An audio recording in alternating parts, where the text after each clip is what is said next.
Thank you, Zoe. Morena, everybody. Good morning and welcome to our workshop and briefings day, which we seem to hold with great regularity at the moment. And before we actually go any further, I just wanted to acknowledge, even though we seem to be doing a lot of firsts at the moment on account of having Steph join us, but today is technically your first workshop and briefings day. Welcome, welcome, welcome. Thank you. So just acknowledging that, this is the first time you've been with us for one of these sessions dedicated specifically to workshopping, as opposed to being the formal council or subcommittee of council agenda days. So look, with that said, I don't think that we need to do any other housekeeping. Obviously, nice to see our community board chairs, Joe and Ange, with us. It's great to have you here and take part in this workshop. You will have all received a background paper, which is appears on Diligent. And really comprehensive work there, some really information-rich presentations within that paper. But without any further ado, I think I'll pass over to Melissa to guide us through a truncated sort of presentation she has for us. Obviously, the background paper sits in the back of that for our further information. But over to you, Melissa. Nice to see you. Perfect. Thank you, Mayor Susan. Excuse me. So right at the outset of the development of this 25-34 long-term plan, staff did seek agreement from you in terms of your major and minor matters that you would like to consider through this process. The purpose of that was obviously to ensure that you were having the right conversations as elected members, but also for staff that we were focusing on the right issues and we were giving due robustness where it was needed most. So I guess as a reminder, these major matters for consideration included providing greater oversight of the growth picture in Waipa, acknowledging this is a really significant challenge for us, our renewals program, and more recently, our finance strategy. So in addition to this, key projects and programs of work were also identified as one of those major matters for consideration, and that is the purpose of today's workshop. This has largely been driven by the fact that many of the projects that we'll talk about today were to be considered through the 24 long-term plan, but were since deferred from that process and the subsequent enhanced annual plan. And as Ms. Susan has outlined, there is pre-reading for today's workshop. If the PowerPoint presentation isn't already in Diligent, it will be there very shortly.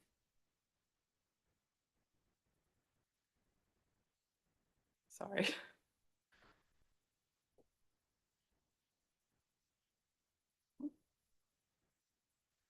So the purpose of today's workshop is to basically enable a discussion on the key projects and programs of works and seek direction from you regarding how we include these or whether we include these in the 25-34 long-term plan. And I guess just as a reminder, this is a workshop, so no formal decisions will be made. In addition to that, we will have a parking lot managed by Anthea. So if anything does come up, we can put it up there for consideration later. So I think it's really important that as we work through today's workshop, we are guided by a set of governance or decision-making principles. And Mayor Susan is a member of the project governance group and is the project's co-sponsor. So I'll actually hand over to you, Susan, to take us through this slide. Yeah, cheers, Melissa.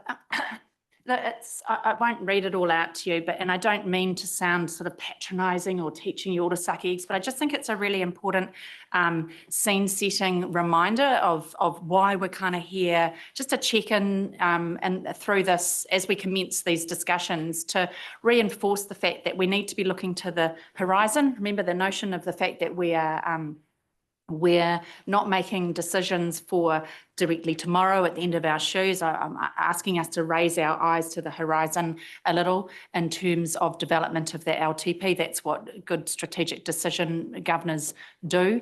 Also thought it would be remiss of us not to remind ourselves that given the independent advice we've received from David Foster around our financial strategy, that we need to mirror our thinking that he has suggested in terms of that financial strategy, to move away from the temptation to see things, a 10-year plan as just being a bunch of one-year plans. We need to think like that as well. We need to mirror that decade-like kind of thinking rather than increments. It seems remiss of us not to check our thinking in that space. The third point there, obviously just flagging that the reminder that, you know, this the way we function and the decisions we make has to consider intergenerational equity.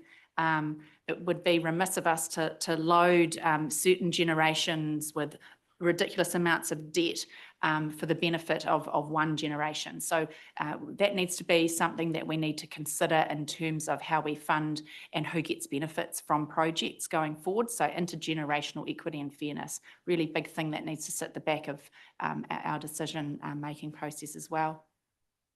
The last point there is obviously just underscoring the fact that not only do we make decisions for everybody in this district, but it's also residents and ratepayers, not just now, but over time, and who benefits in that space. It's quite a dynamic kind of picture of beneficiaries, so to speak, but it is very much a district-wide lens we need to run through, and not just ratepayers, but people who live here, and not just now, people who will be here in the future. So yeah, hate to sound like I'm a bit patronising and teaching all to suck eggs, because we all know that's what we're there for, but I just think it's a really helpful reminder just for the purposes of setting that scene for today's discussions.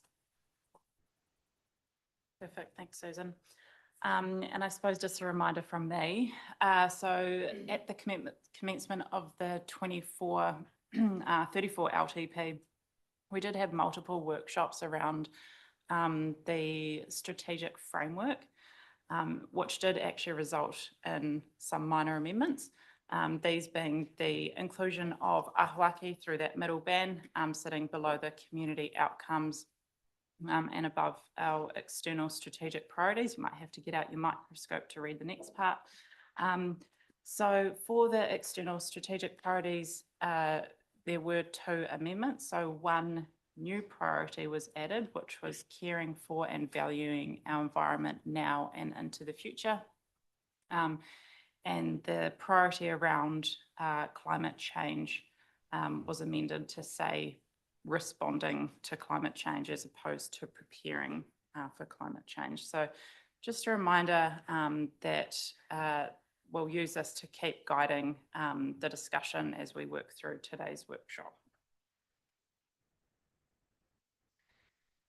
And I suppose the other set of principles that I just want to take this opportunity to use as a reminder, again, early on in the long-term plan project, you agreed a set of prioritisation principles, and these were to be used to guide the development of the program of works to be included in this long-term plan.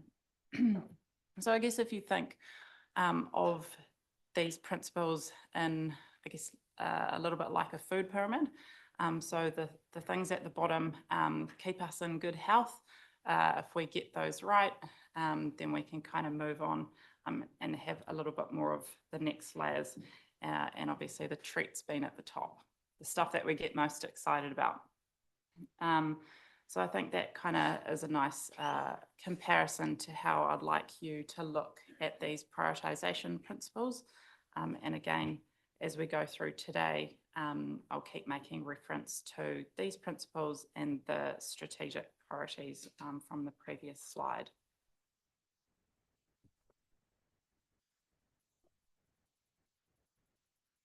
So we have tried to take a kind of a clustering approach to the projects that we will talk about today, but they can be broken into three kind of broad categories. The first one being the key projects and programs of work. So these are the big ones that have been on the cards for quite a while, but they do really shift the dial in terms of helping council to achieve its vision of building connected communities. The level of service projects and programs that you see up there, they are a relatively significant shift in the current services that we provide to our community. Some of these may look less familiar, or the kind of new services on the table. I guess I just want to, and then the miscellaneous ones as well. So they kind of don't really have a nice place to fit, but we did want to talk about them today. Melissa, could I just interrupt you there for a tick? Claire, are you happy to take questions as we go? Yep. Perfect. Claire. Good. Thanks, Melissa. I was just going to ask about the Resource Recovery Centre, because I do recall that being in a previous LTP and I expected to see it here. Mm-hmm. Yeah, and I just want to understand why it's not listed. Dawn can probably speak to that. Through your worship, in terms of the Resource Recovery Centre, we are proceeding with that project. So it's going through its planning phases at the moment in terms of the land development requirements. So it's a project that's actually proceeding at the moment rather than a new proposed project for Cambridge. Yeah, because I mean, it must have capital requirements in the years that cover the LTP. This one, yeah, well, doesn't it? Doesn't it? Sorry, Deborah may have some further information, sorry. You'll need a microphone, I think, Deborah. Zoe's on the run. Oh, look. Excellent. Through the chair, it's actually in this year, the 24-25 annual plan, enhanced annual plan, and therefore that's when the capital work is being done. Dawn was just saying they're doing the work now on the planning. Happy about that, but I'm surprised that there aren't capital requirements in these LTP years. Yeah. As I say, as we're developing up the work, we have got some more information, but we're not ready to kind of share that with respect to the development, but it'll come.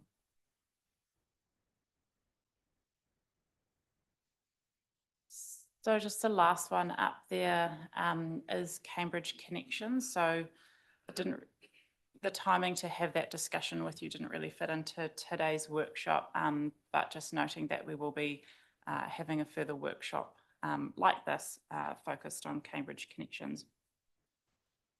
And as I mentioned before, as we talk about each of these items today, I will be continuing to come back to those prioritisation principles and the external strategic priorities, just to help you get a sense of where each of these pieces of work sit against those kind of decision-making criteria.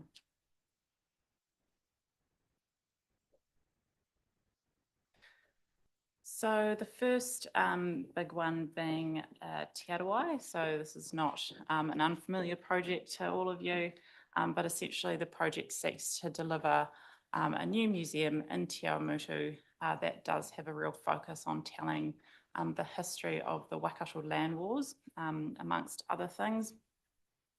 It was first consulted on with the community through the 2009 long-term plan, so it has been on the cards for quite a while.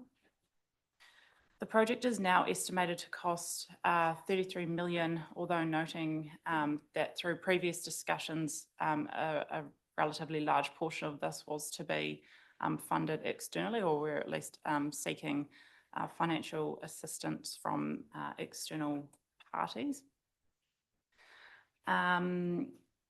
Due to the financial constraints that we are under as an organisation, funding for this project was deferred from the 24-34 long-term plan and the subsequent enhanced annual plan. Oh, Kia ora. I keep raising this because, you know, Te Arawa is talked about as a museum, and I keep raising with council that, you know, for Māori, in that museum is quite a significant piece of our heritage in terms of unuku. So I just don't see that it's being discussed as the home of unuku. If Waipa doesn't want to assist in housing unuku, and generating the income that comes from, and also the knowledge that comes from having unuku at the Te Amuru Museum, then we need to talk about that. Because I don't like the fact that it's just put down as a museum for Te Amuru. It's the home of unuku, and I'd sooner see the home of unuku being represented properly in our discussions with the whole of this community. Kia ora. yeah, thank you, Bill. Andrew? Yeah, through you, Susan. Look, I'm in total agreement with you, Bill. And as probably everyone around this table virtually knows, I have been a major supporter of Te Arawai and totally acknowledge it's not simply a museum. Not even simply the home of Uanuku, although clearly that is so. Because when I look at that map on the wall behind you guys over there, Te Arawai is a chance to acknowledge that the wealth of this district is based upon confiscated land, effectively. You might as well say stolen land, because that's what I believe it's the case to be. And yeah, it's certainly going to be controversial. A lot of people will not want to acknowledge the facts that are, you know, clearly, to me, clearly true. So yeah, having said all that, I also acknowledge that we cannot afford to do it at this point in time. And I want to stress that at this point in time as well. Okay, so I just want to put a quick pause in there. Can we potentially have that presentation circulated to us? Have we got it yet? The one that you're showing here, Melissa? Because we only have the more detailed paper. Update diligent. Oh, we have to update diligent, but it doesn't look. Oh, mine isn't there. Maybe I have to get in and out. But I think that okay, so that table on page 3. can I invite us to focus potentially on, now I've shut my computer down, haven't I? On the table that appears, is it on one of these pages? Page 4 of diligent, On page page 3 4. of the report. Yeah, 3 of our report, page 4 of diligent. I respect there's a desire to discuss these things, but this is a really high level discussion about potentially the clusters of each of the projects that we have in that list. And I think it's helpful if we assess them on a more deliberate basis according to the criteria and framework that we've set. So if I can perhaps draw everybody's attention to that table under the heading Alignment to Strategic Direction, and it has the projects by and then measured up against the criteria according to that food pyramid of meeting compliance, whether it's an asset that we currently have that we need to maintain, whether it's where it sits in that level of service assessment, and then finally the big piece of whether it aligns to ahuaki. I think that might be a more helpful way of guiding our discussions through these projects, rather than litigating some of the other issues that, whilst are important things to discuss, probably are not really quite where we're needing to address these high level issues at the moment around our strategic priorities and the rules that we kind of set. Liz? Hey, thanks, Susan. Hey, just with that particular project, and I can see the direction really is leading us to consider it in our next LTP. But we do own an asset in the Bunnings building, and I'm just quite keen to understand where that might leave us. I'd quite like information, please, on the interest costs, who's leasing it, and that wider picture. And I appreciate it's separate to the Te Arawai project, but it is still going to cost us, and it's still going to be in the LTP because we own that building. So if we can have that circulated at a later time, that would be great. Thanks, Liz. I think it's a great point to raise, and further to Mayor Susan's point, I think once we've talked about them in terms of the clusters and how they align against the pyramid, I think for each of them, you'll want to understand what the suggested next steps are, Councillor Andrew, in terms of if it's not now, when is it, and giving staff direction about what you'd like to understand to be able to make for a more informed decision. So you're sort of focused on the why in terms of your overarching views today about the clusters and the component parts within the clusters, and then giving staff direction about, okay, so if that's the case, then the what and the how and the when comes after, and what further information you're going to need to be able to make those decisions. So if it's not now, when is it? What does that look like? What are the other things we need to consider within that decision, including things like the information that Councillor Liz has just asked for? Mark's got his hand up. Sorry, I've just uploaded my thing finally. Mike. Thanks through the Mayor. Just off the back of that comment, Steph, around what else do we need to consider, and it's actually just dawned on me from Bill's conversation is, hey, I'd like, has it been considered, or I'd like it when it comes back, we're thinking Waipa, but this didn't just happen in Waipa. Have we gone regionally about a regional museum where people are contributing apart from just the good folks of Waipa? So I'll just leave that, because this is going to come back. But the more I think about it, what the hell are we going to pay for effectively a regional significant museum? Is it worth the conversation at some level? That point, Councillor Mike, about funding partners, stakeholder partners, revisiting some conversations maybe on a couple of these projects will be useful guidance from you, and may well form a work program if they fall into the next LTP or in ensuing years. Clear direction from you to do exactly that will be really helpful for staff. So thank you. Claire, Lou, then Ange. Yeah, so just on the Te Arawai project, there were questions raised about the land ownership or tenancy of it, and I would really appreciate touching base again, with, I think it's the Anglican Church who own the land, because personally, I think they would be a really good long-term partner for this project, but I don't think that was actually finalised or confirmed or anything. It'd be really good to understand, how they view the project. I mean, personally, I think I would love to see this go ahead, and appreciate it's not affordable. Yeah, I'm totally realistic about that. But if we're going to be, doing extra work, we should make sure all our ducks are in a row on that.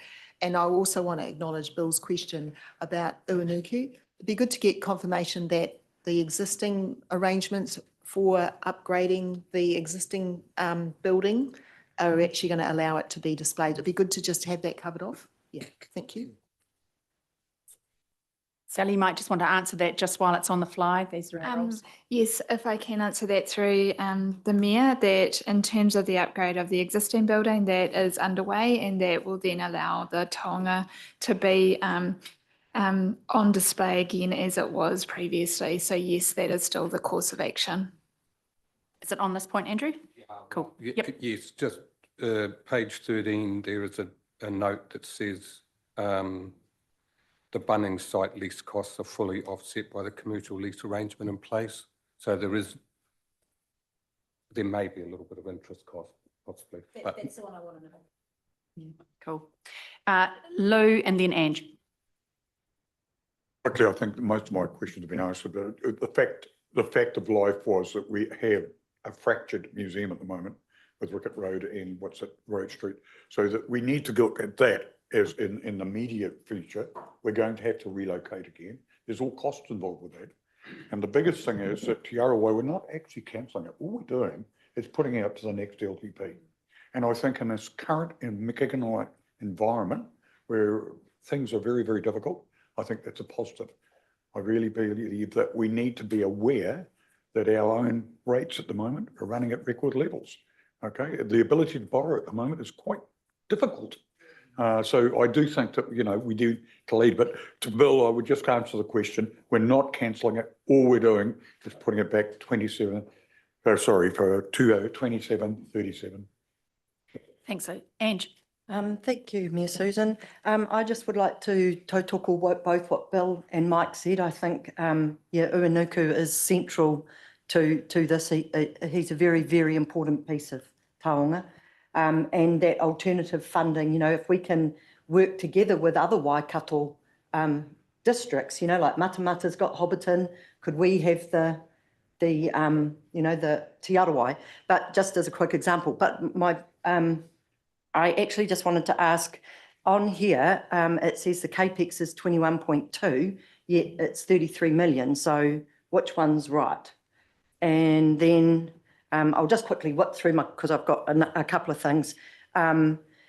With the boxes, it doesn't say that Te Arawai would look after our existing assets. Surely we've currently got a whole museum and a whole lot of amazing artefacts being stored. So surely that would create that tick box there.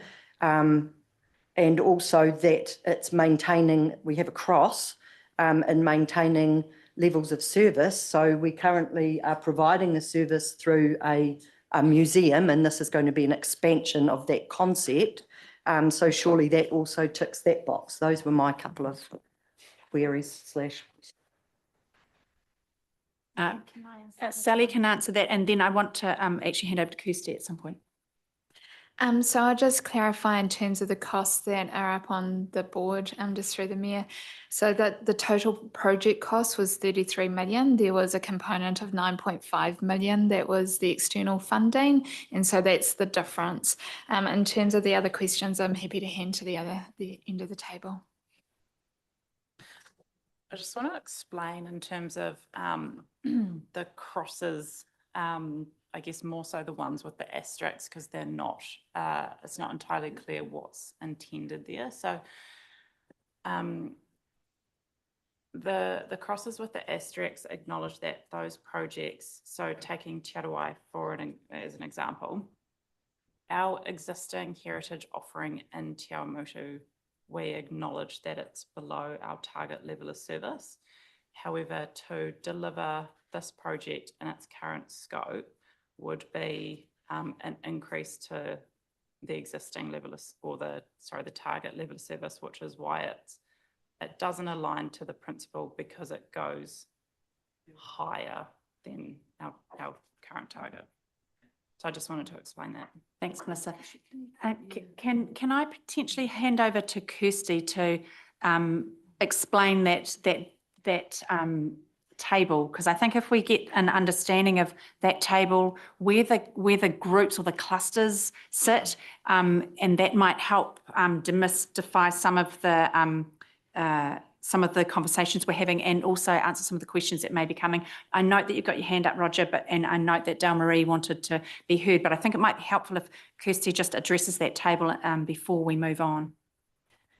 Thank you, Mayor Susan. So just going back to the supporting paper that has been shared with you through Diligent, on page 5 of that paper is the triangle that Melissa spoke to in terms of our strategic direction and prioritisation principles that have been agreed with you previously.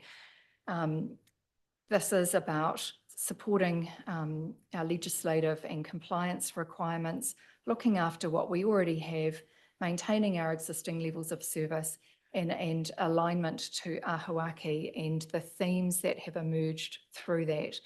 And remember that Ahuaki is all about ensuring we successfully deliver on our vision to build connected communities, and ensuring that we are able to give effect to those community outcomes which are focused on each of the 4 wellbeings, overall providing for community wellbeing. So on sitting under that triangle on page 5 of the paper in Diligent is a table which shows how each of the projects that are sitting within cluster groups align to that strategic direction. So the first of the clusters is key programs and projects that have been in previous LTPs that are already that have already been through processes involving council that have sat in current LTPs. And these are, if you like, our premier projects or work streams. The table then that is presented to you is taking you through that triangle, assessing each of the projects within this cluster as to how they align with that strategic direction. So we're wanting to demonstrate to you where they are about meeting compliance, looking after assets at an increase or maintaining level of service, or it aligns to Ahuaki. So that's what's depicted in the table. And I guess we're wanting to talk about that cluster as to whether we've got that right, whether we've assessed that right, essentially, and have a touch point with you. I guess we're not wanting to go down into the detail of the specific projects. We're wanting to keep this discussion at a high level to get a sense of the direction, whether you're in agreement or whether there are things that perhaps we haven't turned our mind to when we've assessed against that strategic direction. So if we look at that first cluster under programs and projects in Te Arawai, rather than talking about the specific detail of that, so there's been a question that's been a response provided about levels of service, but in terms of alignment to Ahuaki, about delivering on our vision to build connected communities, we've had a theme around culture and heritage, about telling our story, about people coming into our community, about seeing, about feeling included and being able to have cultural experiences, being able to grow our Māori economy, be able to grow our district economy, be able to provide for community spaces. So our assessment is that it aligns to Ahuaki, it ticks that box. Moving down, so I guess we'll come to the end of this cluster and then we'll take questions and discussion. But moving down then to the Cambridge Library. So this was in the 2018-28 LTP.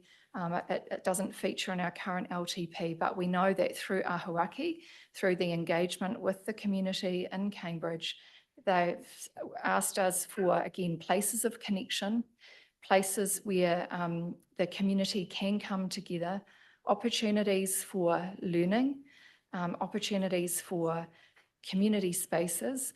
But this has also been championed by the Cambridge Community Board through their strategic priorities. Again, there's potential too for inclusion and for connection to our culture.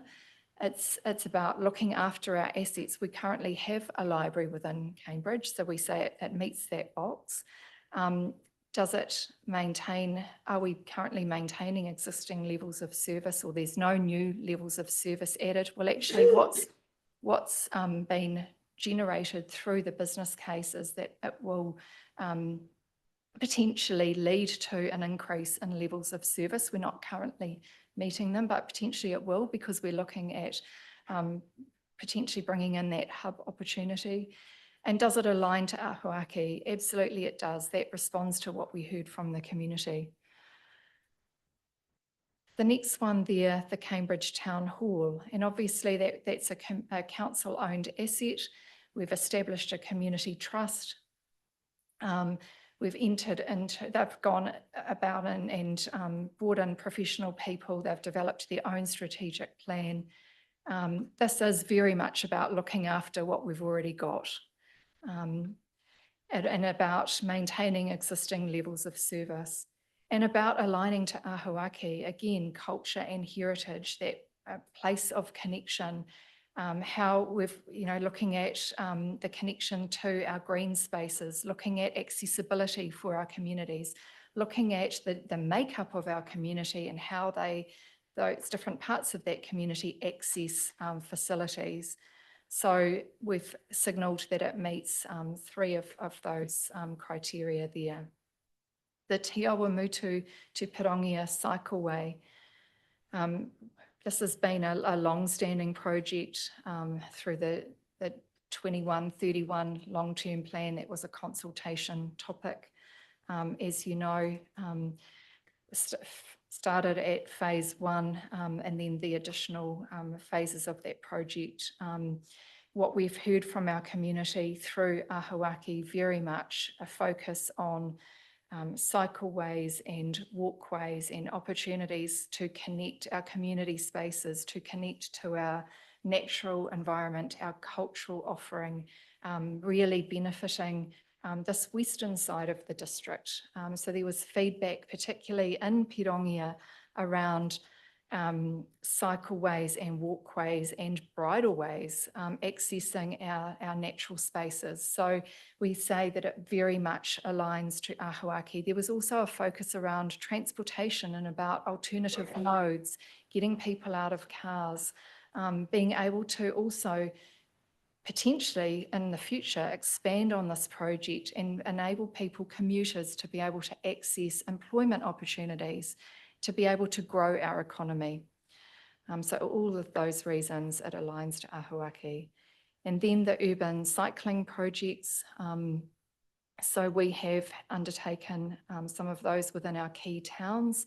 And again, I guess reiterating what I've just spoken about, the Te Awa Mutu to Pirongia Cycleway, but again, about alternative modes of transport, enhancing community well-being, opportunities to connect at place in terms of our natural and cultural environment, enabling people to be able to go about their daily lives, to be able to access community facilities and also access services through alternative modes. So that brings then to a close that particular cluster, and that's probably a good point to stop, to pause, for you to ask questions, clarification, points of discussion. Great. Look, that's really helpful, Kirsty. And I guess, can I start the conversation off? I'm comfortable with the assessment of these in terms of the criteria that we've established ourselves, but I do have one question. Bear of small brain. The Cambridge Library, we have a tick there saying looks after our existing assets.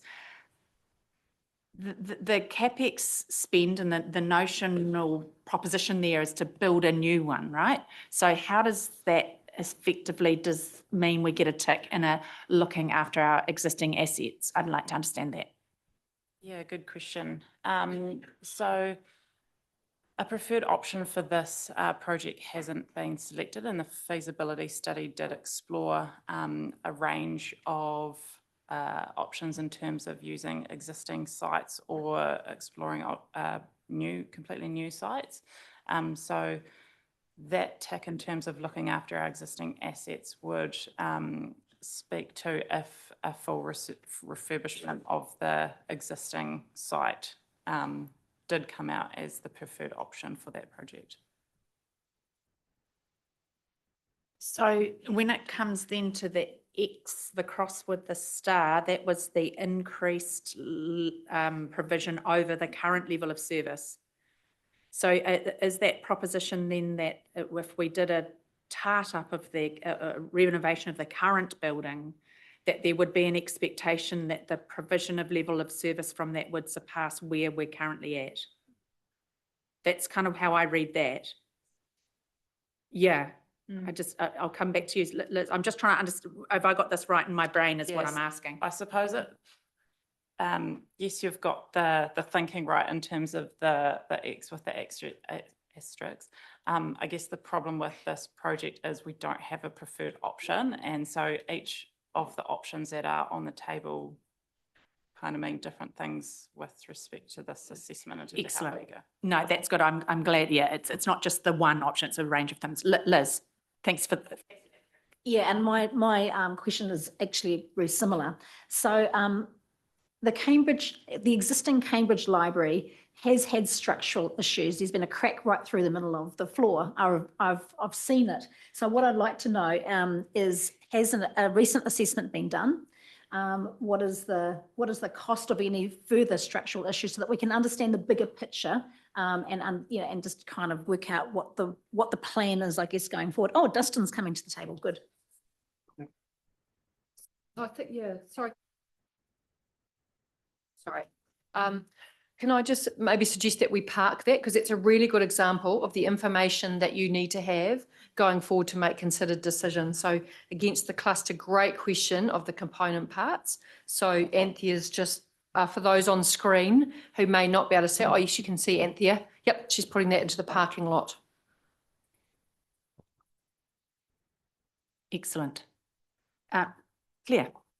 Yeah, thanks. Thanks for going through the projects, and you've done a good job of referring them to those different criteria. What I'm struggling with is those criteria aren't covering off some of the things that are important to me when trying to work out if we could only do one CapEx project in the first 3 years, which one would it be? Because, for instance, Te Arawai has got really strong economic development prospects, okay? And it's also got things that really align well with our anchor institution aspirations, you know. It's not just about the money sometimes, whereas some of the other projects don't have that potential, you know. And I guess what I'm trying to signal is that, yeah, just sticking to those 4 things isn't really helping me. Yeah. And perhaps there's going to be another conversation where we look at these broader levers that these projects are going to offer us as well. Yeah, absolutely, Councillor Clare. I think in principle, what we're trying to do today is get a feel for all of the key things that are on your plate and say, yep, we're still happy with those to be on your plate. Give us some further information, and subject to the financial workshop on the 8th and debt headroom and understanding the questions you've been asking and very legitimately about the financial situation, then you can get into that much more detailed trade-off conversation. I don't know that you are ready. We don't have that information for you today, but it's in principle between the first cluster, the second cluster, and then the miscellaneous down the bottom, and just a quick conversation about levels of service. We're just trying to get a direction and a sense from you today about your feel. Is there anything here today that you think you could easily take off the agenda, or you want to have that conversation? But by and large, direction of travel, and then it becomes also pace of travel. At what point do we land those projects or programs? Yeah. So appreciate what you're saying. You need further information. A sense from you today about that would be helpful. Yeah, so I guess my preference would be those projects that offer those extra dimensional things such as economic development. So that's why I like Te Arawai, I like the Te Awamutu Pirongia Cycleway, because again, that's been signalled as offering economic development opportunities. Therefore, I would be, not so worried about losing the urban cycling projects. And I appreciate about the Cambridge Town Hall looking after what we've got, and also understand the need for the new library in Cambridge as well. But yeah, I'm concerned about economic wellbeing, I guess. So that's important to me. Yeah, I think that we would be remiss in not considering the economic development potential or impact of some of these particular projects. Look, I've got Roger with his hand up, and then I'll go to you, Lou, and then Mike. Yeah, thanks, Mayor Susan. I appreciated Kirsty's run through of all of this first batch of projects and how they align to Ahuaki. But I can accept that, but Ahuaki is actually a 30-year plan. And we're looking at just the very first part of that 30-year plan. And I think we've got to remember and got to look back at our current financial state, and we're probably in a not too healthy position. In fact, it's probably the least healthy position that I've seen us be in since my time being associated with the community board and with the council. So I'm very cognizant that in all of the papers that have been sent out, then the recommendation from council officers was basically not to proceed with any of these projects. Now, I'm comfortable with that, but it doesn't mean to say that they're not going to become part of subsequent long-term plans. So that's, I still would not like to see us adopting any of these larger strategic programs as part of this current 10-year plan. If we're looking at something like TROI, which Claire has mentioned, I mean, they're looking at there at a 33 million. I'd suggest to you that if you were to recost that project today, you'd be looking at a hell of a lot more than 33 million. And that really, in terms of our significance and engagement policy, would need us to go back to the community to find out if the community would want to see us going forward with that. Thanks, Thank you. Roger. Lou? Yeah, just with TROI, the lease that we have on the Bunnings building, I believe there were some problems with that, and we're actually going to have to get that resolved. You've got the chair of the, I talked to Ken about this a while ago, so they're renegotiating and doing some work with it. So we want continuity, and I'd like for the EMs to know just how that lease is, how it's stated, what is there, and we need to know that before we make these decisions, because if we don't have longevity of a lease, we could have troubles. Absolutely, Lou, and that's something that we have discussed, and there is a level of discomfort around. So I suggest that's probably something for the parking lot, and definitely something would require further detail on at a later date when we go further into the merits of these projects. So thanks, Lou. Mike. Yeah, through the Mayor, just off the back of a couple of those conversations, including Roger's and Claire's, is the other thing, of course, we don't want to be borrowing against OPEX. And some of these have almost zero OPEX and others have a hell of a lot. And I'm assuming these OPEX figures are they, just to clarify, are they like total-wise, is that a per year OPEX figure? Yeah, annual OPEX figure. So I do hear the benefit to the community and bringing money in, but at the end of the day, the ratepayers pay for OPEX. So it's just another thing to consider, which I know we all are. Yeah, Sally might just want to mention your point in terms of OPEX there. If I can through the Mayor, I think that's something we can put on the parking lot to bring that back, because just looking at Te Arawai, I think that's exhibition OPEX. I don't know if it's ongoing OPEX or consequential OPEX. I could be wrong in that, but I know other ones are consequential OPEX is included. So I just park that at the moment. Yeah, thanks. Liz. Hey, and just following up on Claire's Te Amurutu Pirongia cycleway, before I guess we commit to at some later stage to re-look at this later down in 3 years' time, can we have a look at some partnerships that might be on offer here? Because I have been really supportive, and it's probably been one of the longest projects ever. But I reflect on the Te Awa cycleway and the benefits and the economic, I think, benefit to Cambridge from Ngārawatihia all the way to Karapiro. So it might well be a great conversation to have with Te Awa, with the Perry Foundation around, are there any opportunities there to joint venture, which might make it affordable? It may or may not, but I just think it's a great opportunity. So I'm keen to progress, and another thing for the parking lot, just to have that conversation and see if there's some opportunities, and then we can kind of go from there.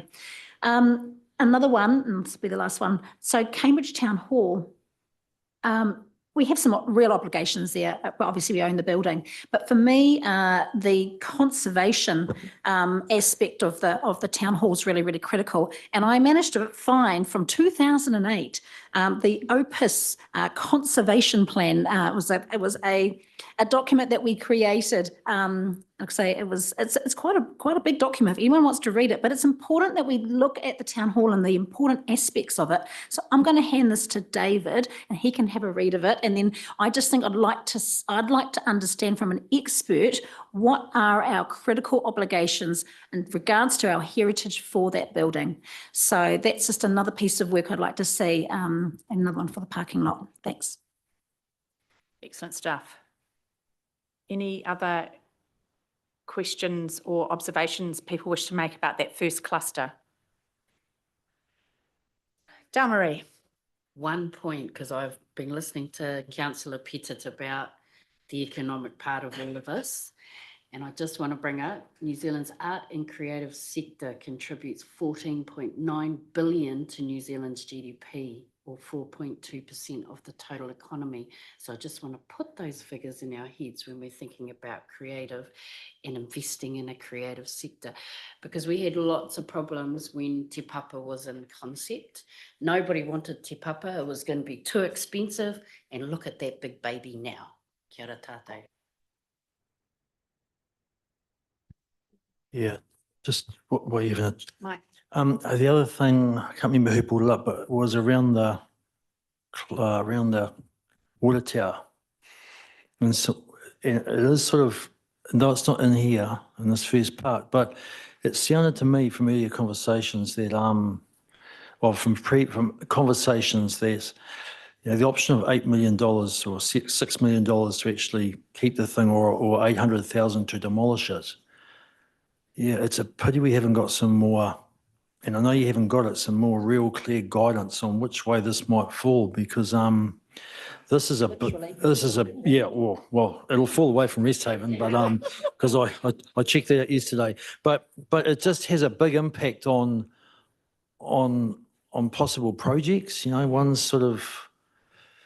One's quite, one we can pay off, and the other we have to have the money, sort of thing. So through you, Madam Chair, this is something that that the staff have signalled will be coming back to you, that we're still gathering more information on this. So that will come back to a subsequent workshop. So we'll note that on the parking lot, but it will be coming back for a more detailed discussion. Andrew. Thanks, Susan. Yeah, look, I think it's clear that all of these projects are worthy. There'll be disagreements as to order and all the rest of it, of course, and how they're funded from where, which is actually pretty important that we understand that.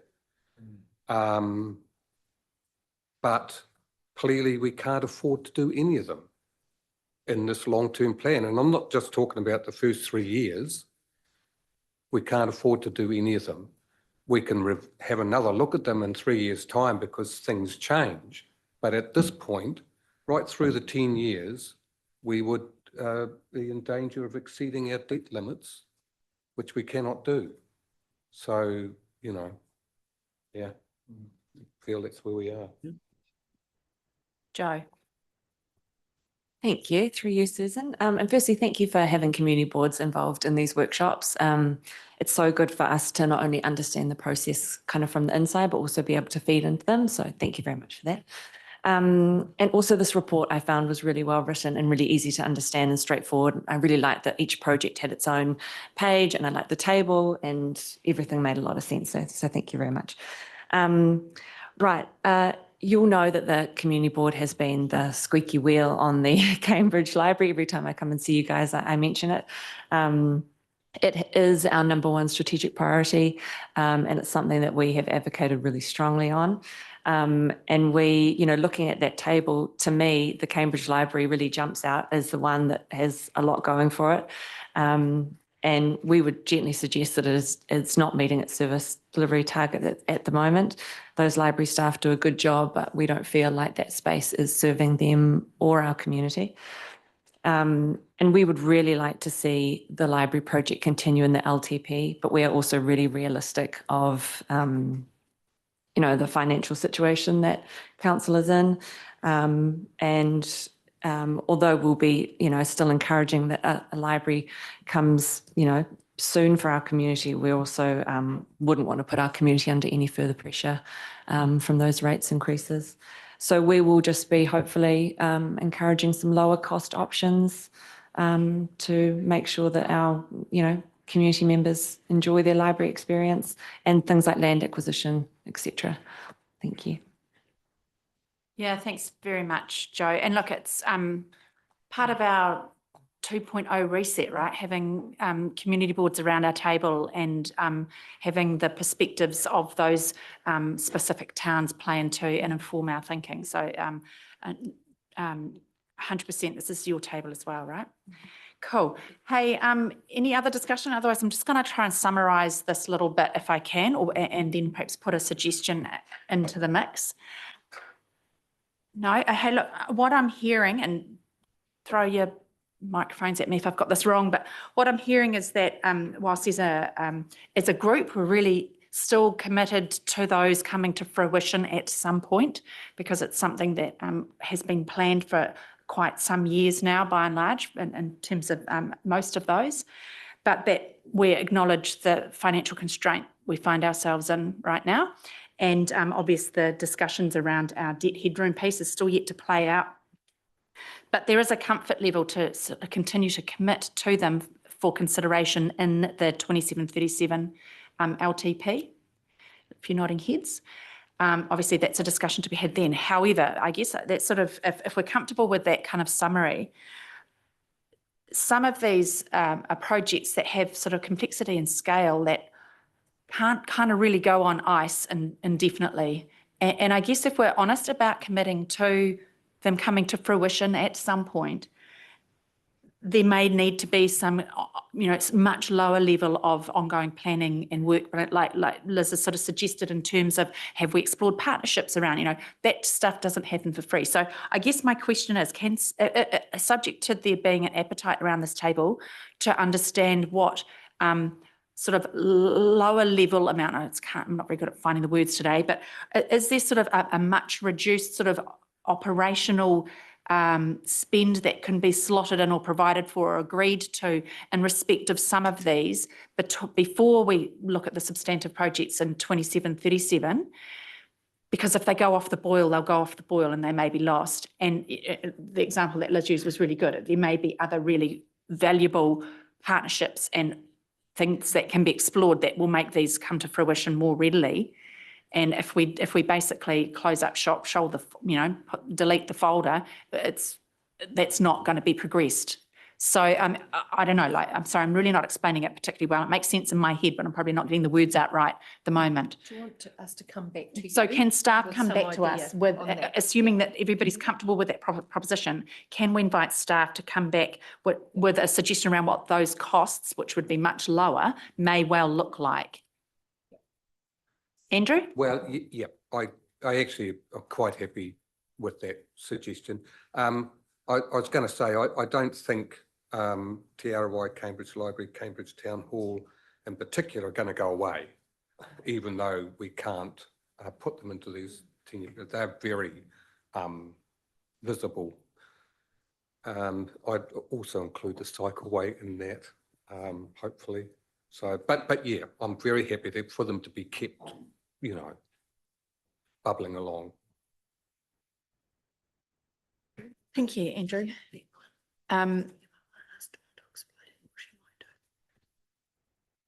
Okay, look, I'm just mindful of something that Councillor Clare raised in respect of urban walking and cycleway projects as distinct from the Te Mutu to Naroto and Pereongia cycleway.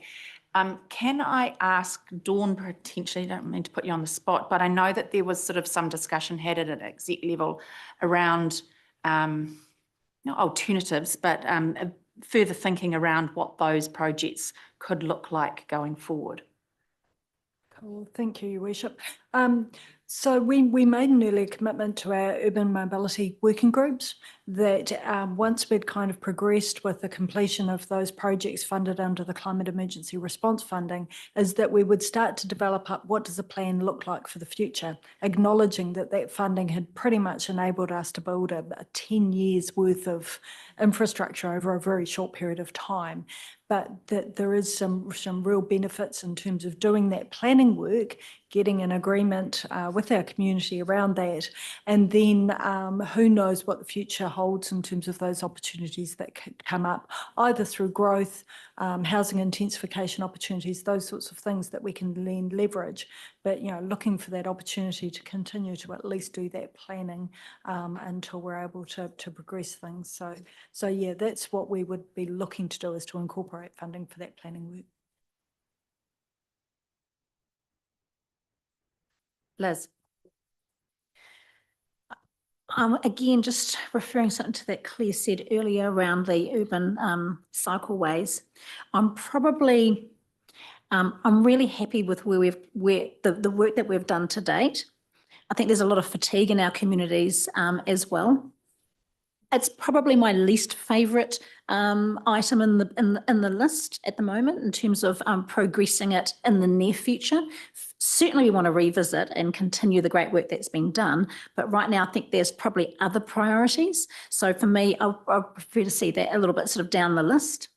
The other thing is, I feel there's one thing kind of missing here, and Monty's online and he was talking to me the other day around, you know, our debt headroom. We've heard a lot of the conversation, but for me, there's still a bit of a missing gap around the current health of our communities. I'm hearing, you know, there's a lot of financial stress, but what does that actually mean? What are our insolvencies looking like? What are our social issues? How is this going to pan out when we're making those final decisions around around our businesses that are in distress as well? I need to understand the financials that are linked so intricately into our community. I don't know if I have that information yet. How much hurt actually is there? What's the data on that? That's probably something I'm quite keen to explore a bit further. Liz, can I just ask a question to you there? Susan's permission. So we can do that because NZIER come up with really good economic impact and context information. Can I just ask a searching question from you to consider? So we can get that for them now, and they do their predictions and forecasts for the following quarters. The predictions so far are for next year looking rosier. What sort of information would be helpful for you to think about the next 3 years? So we're not making a decision either on what's been for the last 12 or the next just quarter or 2 quarters. Could you provide some clarity about what would be helpful for you in terms of potentially the next 3 years or 6 years, so we give you good contextual information when we come back to you? Yeah, I'm very mindful that's a very volatile environment right now. And if we were to do that report now, it would probably be updated by the time we got to our final decision making and hearing from our communities and sort of March, April, May next year. So I don't necessarily want to see it done now. I just want to know that when we make our final decisions, when we strike years 1, 2, and 3 of our rates take, can our communities actually afford it? I'm just hearing from our social agencies at the moment that they cannot, and insolvencies are on the rise. So I'm quite keen to start gathering some data, or at least make some noises to the agencies we can get information from, that we'll be requiring something at that decision point next year. That's probably where I want to, and right now we've got, double digits in our years 1, 2, and 3. That's what we're working towards. Can our communities actually afford it, and what is this going to do to them? So that economic sort of barometer, for want of a better word, has been parked up there. Good point. Marcus. Yeah, I just agree with Liz. I'm hearing that as well, that, if we're going out with in 2 to 3 years a double-digit rates rise, at the end of the day, it doesn't matter what we're thinking about doing. No one can afford the rates. And so it's going to be, we need some more data and stuff around that. Susan, can I jump in there? Yep, absolutely. And then Claire, after you. I just think in response to those questions that in our financial workshops, the community affordability was that bottom red bar that kind of overlaid everything. And those couple of metrics that the staff have been working up on what the water's cost was compared to the median income and the entire rates take was compared to median income, I think those are the most significant metrics there. And I think it's a really positive move that we've started looking at them. And I think that they should continue to be a key metric pretty much forever for us now. But I actually think that that medium income metric is probably more useful than more volatile data out there of insolvencies and so on, because that's really lumpy kind of data. Whereas the median income over time is what really counts to our community. That's me. Thanks. Yeah, really good perspective to consider there, Monty. Claire. Yeah, and I was going to talk on the same kind of, aspects of that economic forecasting. I totally agree with what Monty said, that those are really good metrics. But I am interested in business failures, like getting an idea of that, because, you know, we have to be thinking about the health of our towns, you know, the commercial and business sector. And also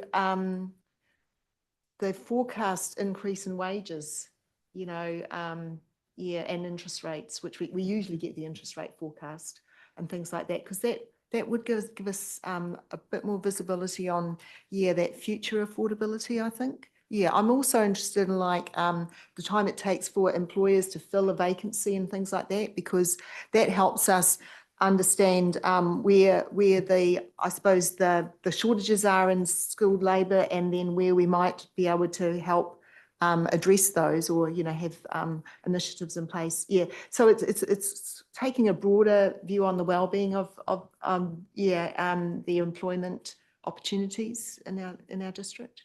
Yeah, thanks. Yeah, thanks. Ange. This is just a very quick anecdotal comment. So 2 clients that I currently have, as a result of the rates increase, one person's rent went up $50 a week and the other person's rent went up $100 a week. Now, both these people are on a benefit, and I also need to stress that because we think MSD pay the rent, they actually don't. It is, you must understand, it is capped.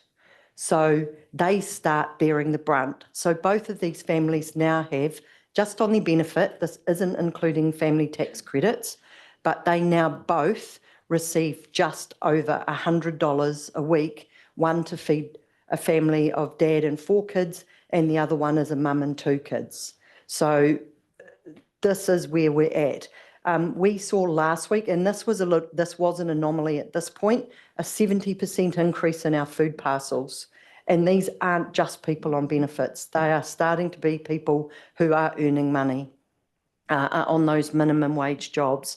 On average, at the moment, we're probably looking around 30%. So that's just, I understand, as I say, anecdotal and a tiny snapshot, but that's what we're starting to see. Thanks, Ange.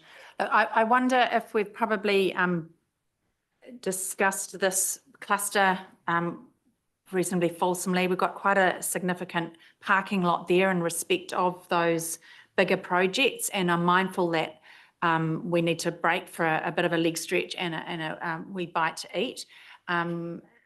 Subject to everybody being comfortable to that, can I suggest that we recommence again at about 1:10? Does that sound about right to everybody? Just give us sufficient time. We haven't had huge breaks today, and we need to kind of get the oxygen going. Okay. Thanks, everybody. Thanks for your discussion.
Right, ho. Well, I hope we're all fed and watered sufficiently such that we have enough energy to get our way through the balance of this workshop day. Obviously, we've dealt quite fulsomely with the first cluster, and now we shall move on to the levels of service programs and projects as are described in our agenda and our papers. And I will pass over then to Kirsty to talk us through the table as she did with the previous ones, which was really helpful. Thank you, Mayor Susan. And yes, so looking now at the second cluster, levels of service programs and projects on page 6 of Diligent for elected members. And the first of those is the pay as you throw curbside rubbish collection. You'll see that that's marked as not meeting existing levels of service, and that's because it would be a new level of service. Moving down to the next one, the food scrap collection. So this is not yet mandatorily required pursuant to legislation. That hasn't been enacted. So similarly as with the one above, this is marked as with a cross. It doesn't maintain existing levels of service because that too would be a new level of service. It's not something that we provide. With regard to sports club lease model, that is indicating it would maintain existing levels of service and also would give effect to or align with Ahuaki. As has been mentioned previously, themes there relating to parks and public spaces about increasing connection, providing an inclusive environment for all parts of our community, all demographics, and creating a vibrant, active community. And ensuring connectivity to where people choose to live, work and play. Likewise, with the one sitting immediately below that, sports field improvements, it indicates that it would maintain existing levels of service and also would align to Ahuaki. So we'll pause there for any questions, clarification, burning comments. Thanks very much for that, Kirsty. Marcus. Yeah, I think the food scrap collection thing should be in because I think it would go a long way to reducing the contamination in our recycling bins from people who are just throwing everything into the yellow bin. And separating it out and not having to go to landfill has a lot more meaningful impact with carbon emissions, and plus we can use the compost and stuff for our own use too. Claire, you need to go and quick pitch that as well. You want to say something to say that? Claire.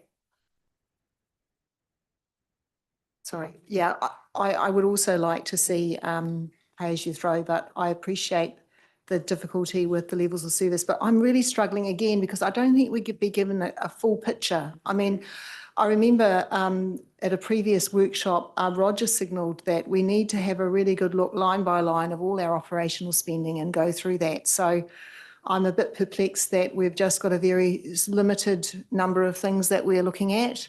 I am really uncomfortable with what might be significant rates rises going ahead, and taking this approach, I just don't think we're going to get there. So I don't want to throw a spanner in the works or anything with this particular list, but I'm just thinking we're going to have to go a bit deeper. Yeah, a lot deeper. Yeah. Andrew. I just got a query on the OPEX 21.7 million. It's real, I mean, really we can't, if that's the OPEX for a year. Sorry, just a point of clarification, that's for the full 9 years. Yeah. So it's about 2.5, yeah. Page 26 teases that out a little more.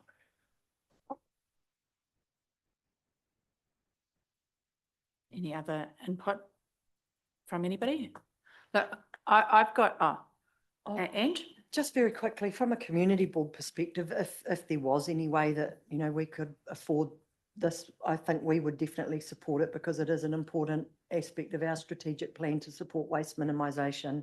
And yeah, I don't know how can we get costings as to, you know, like what it costs us with all the contamination versus the cost. So if it is highly likely, like what Marcus says, to level that out, maybe it's not as bad as it actually looks when you're only looking at one side of it.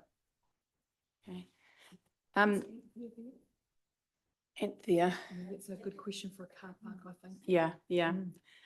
I guess I'm looking at this, and I'm looking at our hierarchy of what was of paramount importance to us in the first instance, and the first instance was legislative compliance. And whilst I love the idea of curbside food waste collections, absolutely do not have a difficulty with the project in principle. All day long, I would bat it till the cows come home, but I'm mindful of the priorities that we gave ourselves, and one was compliance first. This isn't legislated. This, to me, is something that is a really cool thing. And a different day, I would be all over it, but it doesn't meet that first threshold thing, which pains me to admit. But then when you look at the dollar signs, I start thinking that's probably a helpful thing, right? So I guess I'm erring on the side of let's consider what our legislative compliance is, remembering our pyramid, I suppose, and it's not legislatively required, and it has a huge price tag. Liz. Look, completely agree. I mean, this has been managed at the moment, and I think that this is probably a long-term aspiration, and we will certainly look to do it. I would probably be prioritising things like safety on our roads, alluding back to the conversation that Dawn had this morning, than this. So I guess we just have to get our priorities right. Can I, being a newbie on the block, ask a question of clarification? Are we talking about the pay-as-you-throw curbside rubbish collection, or are we talking about the food script? I know that they're connected, and there will be pros and cons of doing both or either or. And I'd like to come to Dawn because I know we've already done the big chunk of work on the business case for the pay-as-you-throw curbside rubbish collection. There's a little bit more to do before that comes to you in its fullest extent. But I am, and so I'll invite Dawn to talk to that, but I am really keen just to get clarity from around the table. Is it all or nothing, or and to get some direction on this cluster, and to give staff direction would be really useful. So Dawn, can I invite you just to talk to that a little bit? Thank you, through your worship. So particularly for pay as you throw, in terms of on page 24 of our information, we've got the three options. So that was November last year for pay as you throw, where we narrowed down to the three options. So when we were going to be doing our LTP on the 2024-34 timeline, they were the consultation topics that we were taking out to the community in terms of what service. You'll remember from the waste management minimisation plan that we had 66% of people giving us feedback saying they wanted council to pursue a refuse collection for our district. So, and the opportunity that is presented to us is the timing with the end of our recycling contract. So we've got some synergies available to us in there. So as I say, to my mind, the only outstanding item, as our Chief Executive spoke to, was what we didn't present to you last November was the per household rating cost that would come back to each property owner, but the business case did demonstrate that that would be still a net saving per household compared with the market, sort of providing the services at the moment. There was an expected overall saving through a council provided service. So that's kind of the outstanding piece of work that we didn't end up progressing was that per rate pay or per household cost, but that we weren't expecting it to be lesser than the private market provision. For the food waste, of course, at that point, we were anticipating it being a government mandate that we just had to turn our minds to, but that, of course, is not the case. Thanks for that clarification. And yeah, we need to be vigilant and not blurring the two. Whilst they're in the same sort of ballpark, they're not the same service. And thank you for alerting us to the business case around potential savings for the consumer in that provision. Any more discussion around that whole cluster? Oh, Melissa and then Lou. Just a point of, I guess not quite clarification, but the pay as you throw is not currently in the draft V1 budget. The other three are based on the figures in that table.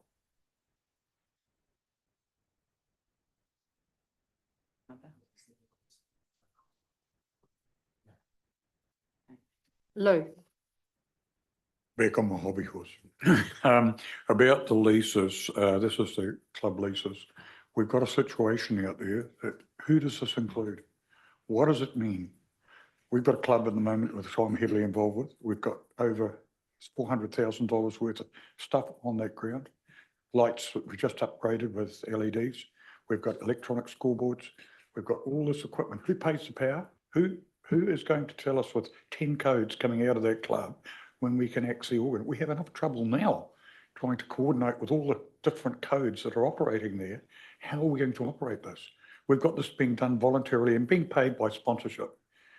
Having to go back to council to book these grounds is going to make it absolutely impossible to run, particularly when we have a situation on Saturday morning at 9 o'clock. We've had a downpour and 2 fields are actually out of operation. Do we have to run to council and ask who books? There's a lot of angst out there. And I've talked to 3 major clubs, that is Hautapu, Leamington and our club, and they all felt that this is a little bit too far too quickly without consultation. We need to coordinate and cooperate, certainly, but we've all got a vested interest. The mowing contract and the maintenance contract's fine. We work with that. But however, when it starts to have to employ somebody, or maybe 2 people, to actually sit and do what we're already doing at no cost to council, it doesn't seem to make sense. We've got 3 staff employed full-time at TA Sports. And as I say, they work over there organising the fields. Last weekend, for example, we had the biggest lacrosse tournament in the whole of New Zealand. One of the big secondary school lacrosse. We had 3 major fields operating, and Angela was there, and it was a major event. What I'm trying to say is, why take something away that's actually working very efficiently? Other clubs actually look at the multi-sport model that we have within our club as being the model for the whole of the country. It's one of the best. It's actually worked well. And we've got all these adjuncts working collectively together. How can we actually change that and make it any better? Thanks for sharing your thoughts with us, Lou. You've always stood pretty forthright in your views around that sports field lease model discussion, and in terms of the position that TA Sports sits within there. And we've acknowledged that TA Sports is a little different to the balance of the offering across the district. With that said, we have as a collective made a decision to continue to progress the project as detailed in our paper there. But I really appreciate your steadfast views on that, and yeah, definitely underline the TA Sports experience as being a little bit of an outlier there. So look, and as a general, oh, sorry, Melissa, were you going to say something, or you've already said something? Gosh, sorry, Ange. I'd just like to add that when the community board had the opportunity to investigate the sports lease option a bit further, we basically had the majority, or we got around the majority of main ones and also a few of the smaller sports groups. And the feedback was that they felt they didn't have enough information to make an informed decision. And also basically it was only, and I'm just trying to recall back because it was probably a good 12 months ago possibly now, but I'm pretty sure I'm safe in saying that it was only one small group that was really struggling for volunteers that said, oh, actually, yes, this could be a good help for us. But otherwise, with the information they had, the feedback we received was they did not want to change to this lease model over here.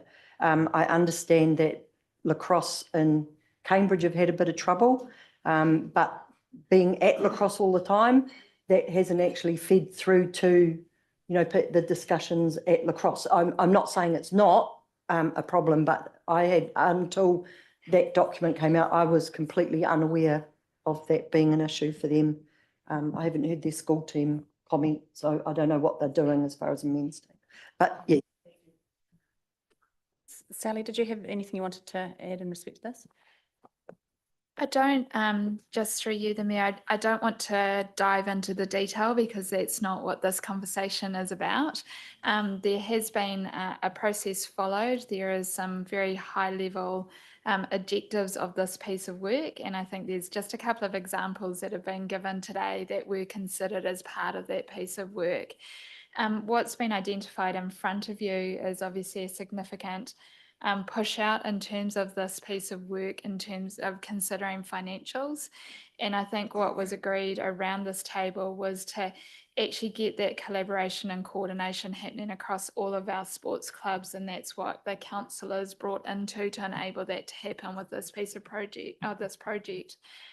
I think critically, and I will take this opportunity, in terms of, I think, priorities for us from our sports field approach, the sports field improvements is definitely a priority in terms of giving something back to our sports clubs.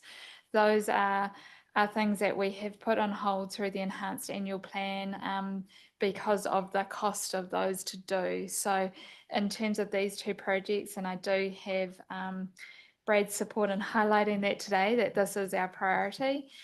In terms of the lease model itself and implementing that, it was a lot wider than just support to clubs.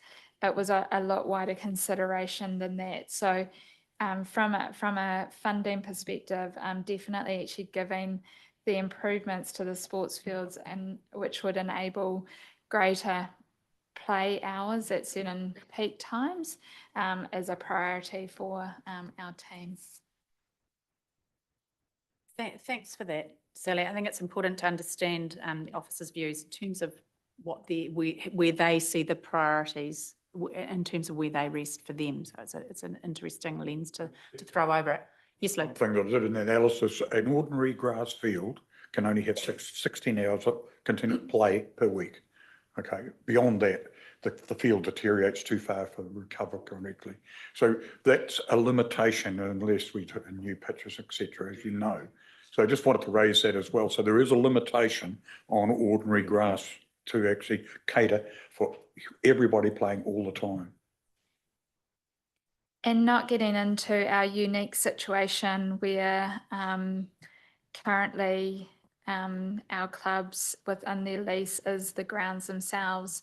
We haven't been a council that has invested in field maintenance, whether that's drainage, primary or secondary drainage.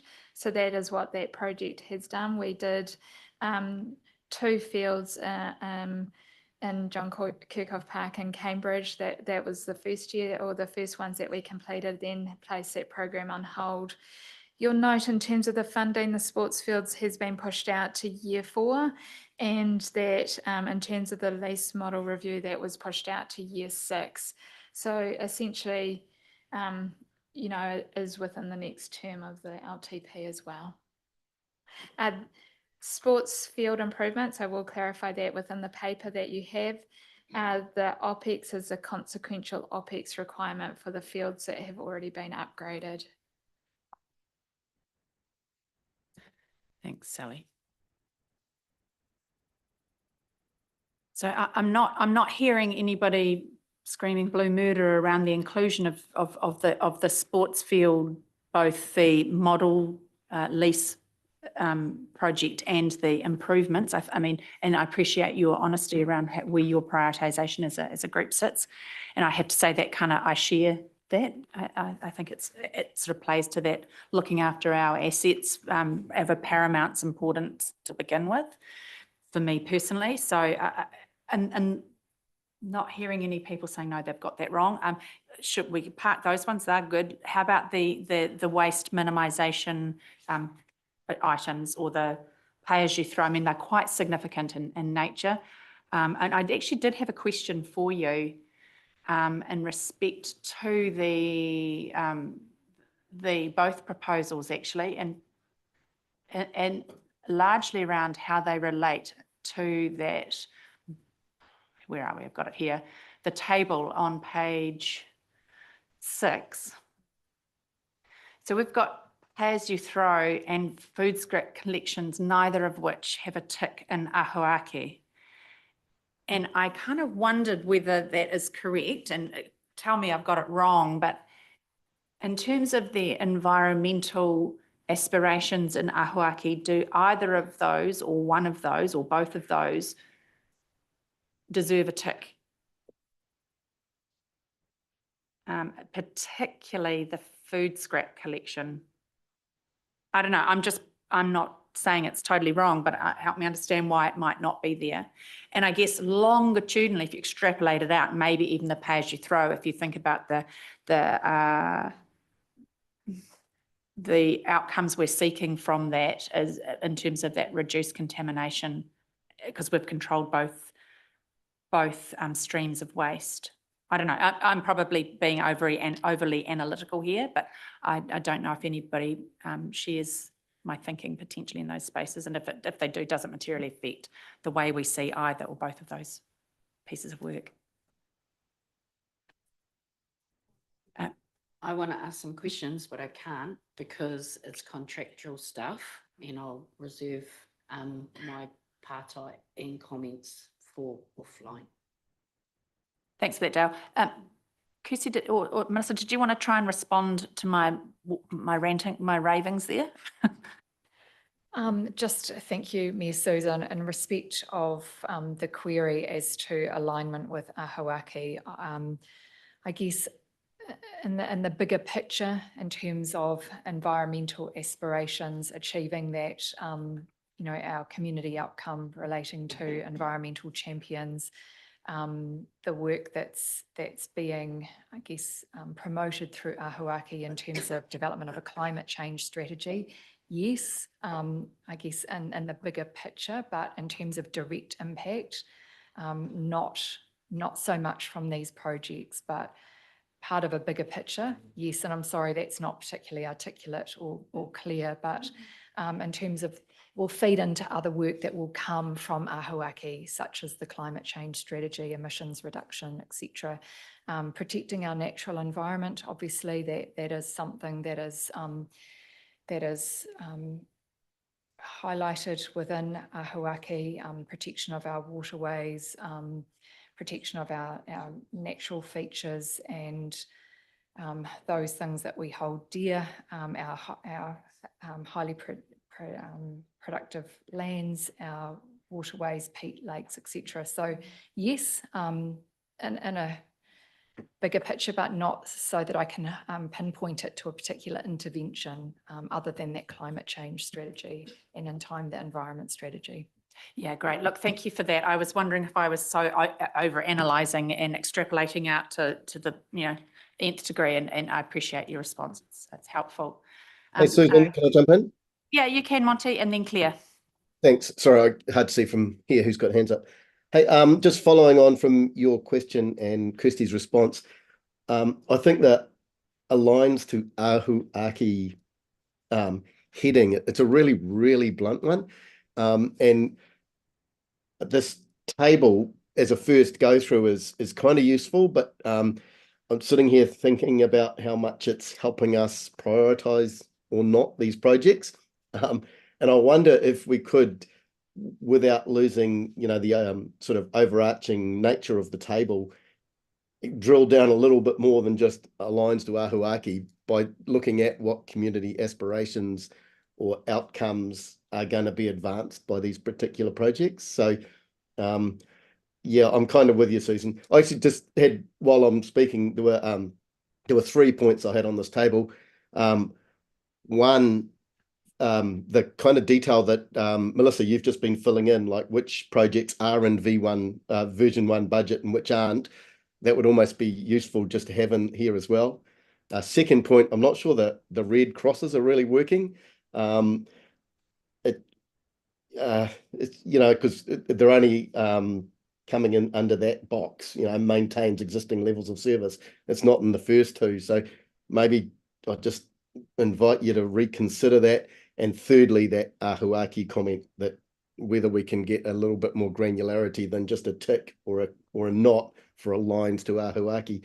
Because I do think what we're trying to do here is come with a sort of coherent approach to prioritizing these big pieces of work, which I support. But I sitting here thinking, are we actually achieving it? Not totally convinced. Okay, we're having a go at it, but I'm not sure it's working. And those 3 suggestions might help somewhat. That's me. Yeah, thanks, Monty. I did look at the crosses and wonder about the absences in some of the boxes, but I guess I drew the conclusion that they weren't even sort of relevant. They didn't even get close to being something that you could consider with that particular project. Whereas something like the pay as you throw, that definitely is talks about it is a level of service. It's not relevant for the looking after an asset, and it's not relevant in terms of being meeting any legislative compliance. That's sort of how I saw it, but I understand what you mean. It's slightly awkward. We are attempting to try and display visually how these projects play out against our own determined criteria. And whilst I'm not saying it's perfect, it's an attempt to try and make a bit more of a coherent decision-making pattern, I suppose, in the way we discuss these things. Yeah, but I and appreciate one of the problems with maintaining level of service, we've made that one of our decision criteria, but just having a green tick or a red cross in that box, it presupposes that you want to continue the level of service. Like, we could quite rationally say that we've provided this level of service thus far, but we want to prioritize something else. Like, just maintaining status quo on level of service isn't necessarily a good thing. And it's one of the problems with us having that as in our triangle of sort of decision-making criteria. Yeah. Yeah, really good point, Monty. I wanted to disagree with you then, but I can't. I want to come back with something really erudite, but I couldn't find anything. Sorry. Yeah, point really well made. Yeah, definitely work in progress. I just think it's I personally find tables really easy to get my small brain around, really visual, lots of information in there. And we're on a bit of a journey, right, at trying to display this information that usually is just screeds of writing in a manner that's more accessible.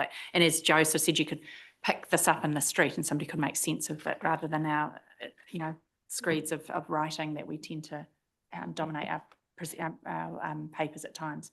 Yeah, So look, I really like it too. I'm just hoping it can evolve to be a little bit better. That's all I'm hoping. Yeah, cool. Good point. Claire and then Mike. Yeah.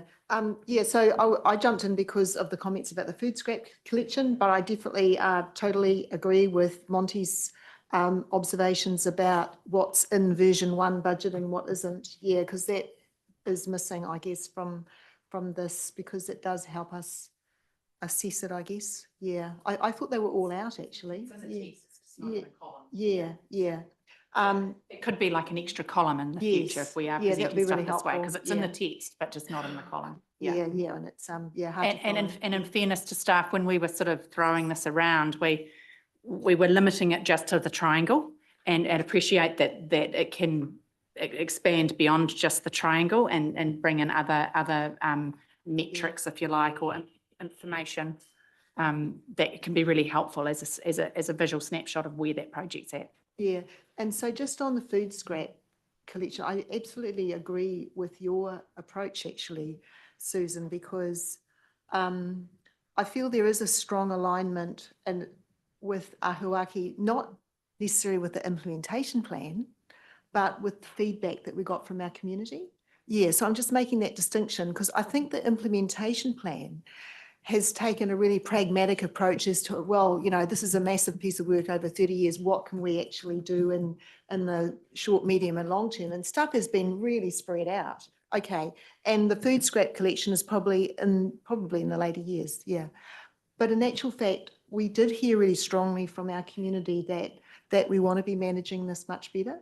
Yeah. And so that's why I think you've made a really good point. And maybe it is, again, circling around to, we've got these 4 columns here, should there be more, or do we need to now look at another level of analysis or something. Yeah. Sorry, through the chair, Susan, would it just be helpful to summarise what is and out right now, just quickly, because I think there is a little bit of confusion. So just in terms of the first cluster of projects, they are all out of the current budget. In terms of the second tranche, level of service, pay as you throw is not included, and the other three are included. And in the last cluster, the garage proposal is not included, and the grants and funds are included as they were in the 24 enhanced annual plan, just for clarification.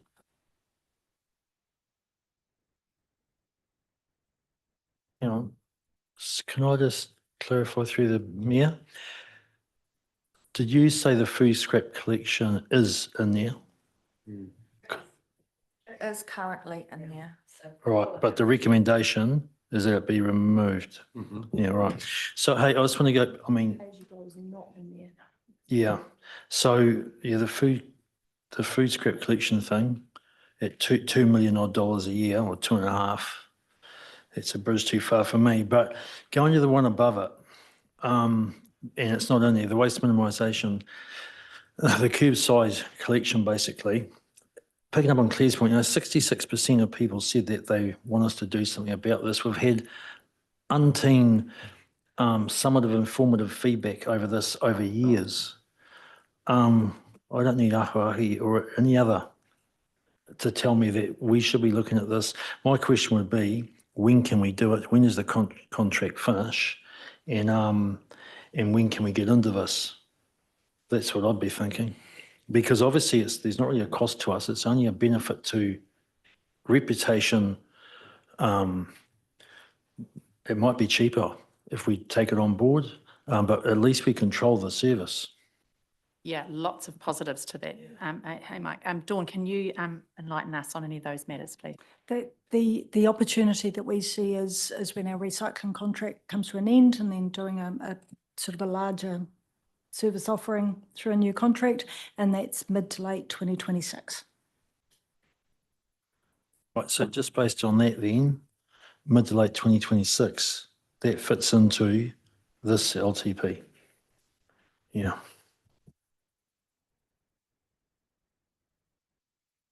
Yeah, I think the pay-as-you-throw collection proposal has a lot of benefits, right? A lot of benefits. And then the as opposed to the curbside stuff, the curbside food scrap, which has a lot of dollar signs, and it's not mandated. So I mean, I see there's, yeah, quick one, call it what you want, but I think it's, I'm happy with the removal of the food scrap proposal as it currently stands. Aspirationally, a great thing, but financially not where we're at the moment. That's how I'm seeing it. I'm not seeing anybody around the table jumping up and saying otherwise.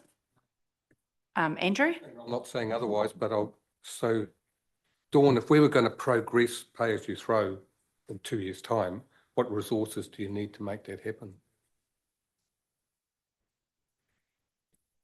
Through your worship, we've obviously got the business case that gave us those indications in terms of costs, so we can pull that out, update it fairly readily. From there, it would be that planning in terms of what an appropriate contract model looks like. Would we look to a shared service, alongside our neighbours versus doing something ourselves? So there'd be a little bit of work in year one of the LTP to then have something ready for implementation mid-26. So, but we could put that together pretty readily in terms of inserting it into a draft LTP. Exactly on what Andrew said. Oh, the There'll be Browns a think forward- alike, eh? There'd be a forward loading of CapEx, because we need the vehicles, we need the infrastructure, we need the staff. So there'll be a forward loading. So that has to be built into the LTP, because it cannot be funded outside, it'll have to be funded before we even start. And the other thing is too, of course, is finding suitable ways of disposing it and getting all that and having the contract. So that goes on with it. But the forward loading of the vehicles and everything will have quite an expense.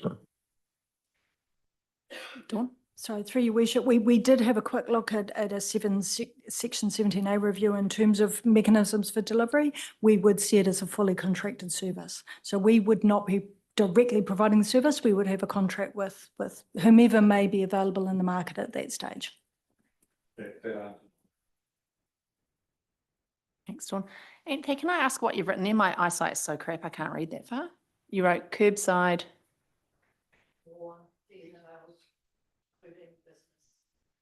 Oh, gosh, better eyesight than me. Excellent. So that says to me that there's procurement work, right? If you give the go ahead and said, in this LTP, that's something we want to advance as part of these levels of service for these reasons, that to me, what Dawn's saying is effectively pretty much the work is done. There's a final bit of the business case to come, and then you're largely moving into procurement and the procurement cycle for it. What I'm also hearing is that maybe long-term, there's an alignment with our broader objectives to bring food waste into that at some point, but not in this 3-year cycle, but it doesn't go off the table either. And there is definite alignment and broader objectives, as I say. But what I'm hearing is potentially that you will want to see that work continue through procurement to be able to enact that service. Is that what we're hearing? The pay as you throw? The pay as you throw. That's what I'm hearing. Anybody else not hearing that? No, nobody's not hearing it. Mike and then Ange. I'm just thinking of what's going on in Monty's mind because it does say here urban areas. So, you know, Monty and myself feel disenfranchised. So is that urban areas as in actually urban areas, or you know, is it going to go out into where the current pickups are now? I guess I'm just throwing that on the table to consider. Dawn, are you able to answer that? I can't recall as to who the service was offering, sorry.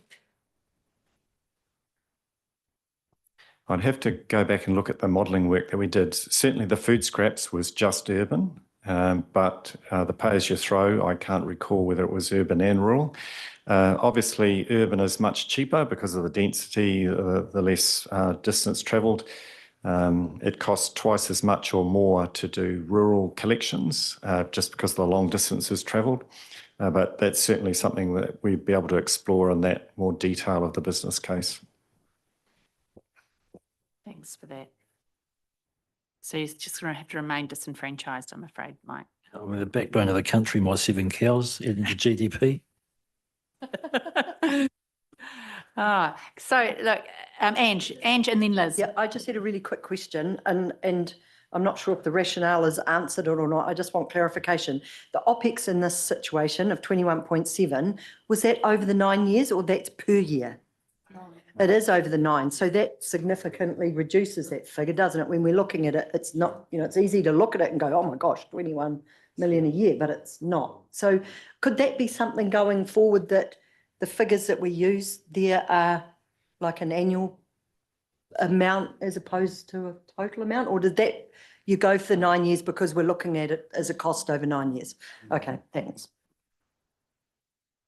Yeah. Looking at a 9-year plan, it's normally 10. Liz. Yeah. I'm happy to see this progress to the next stage. Let's keep moving on the same train. I'm not 100% there yet with this.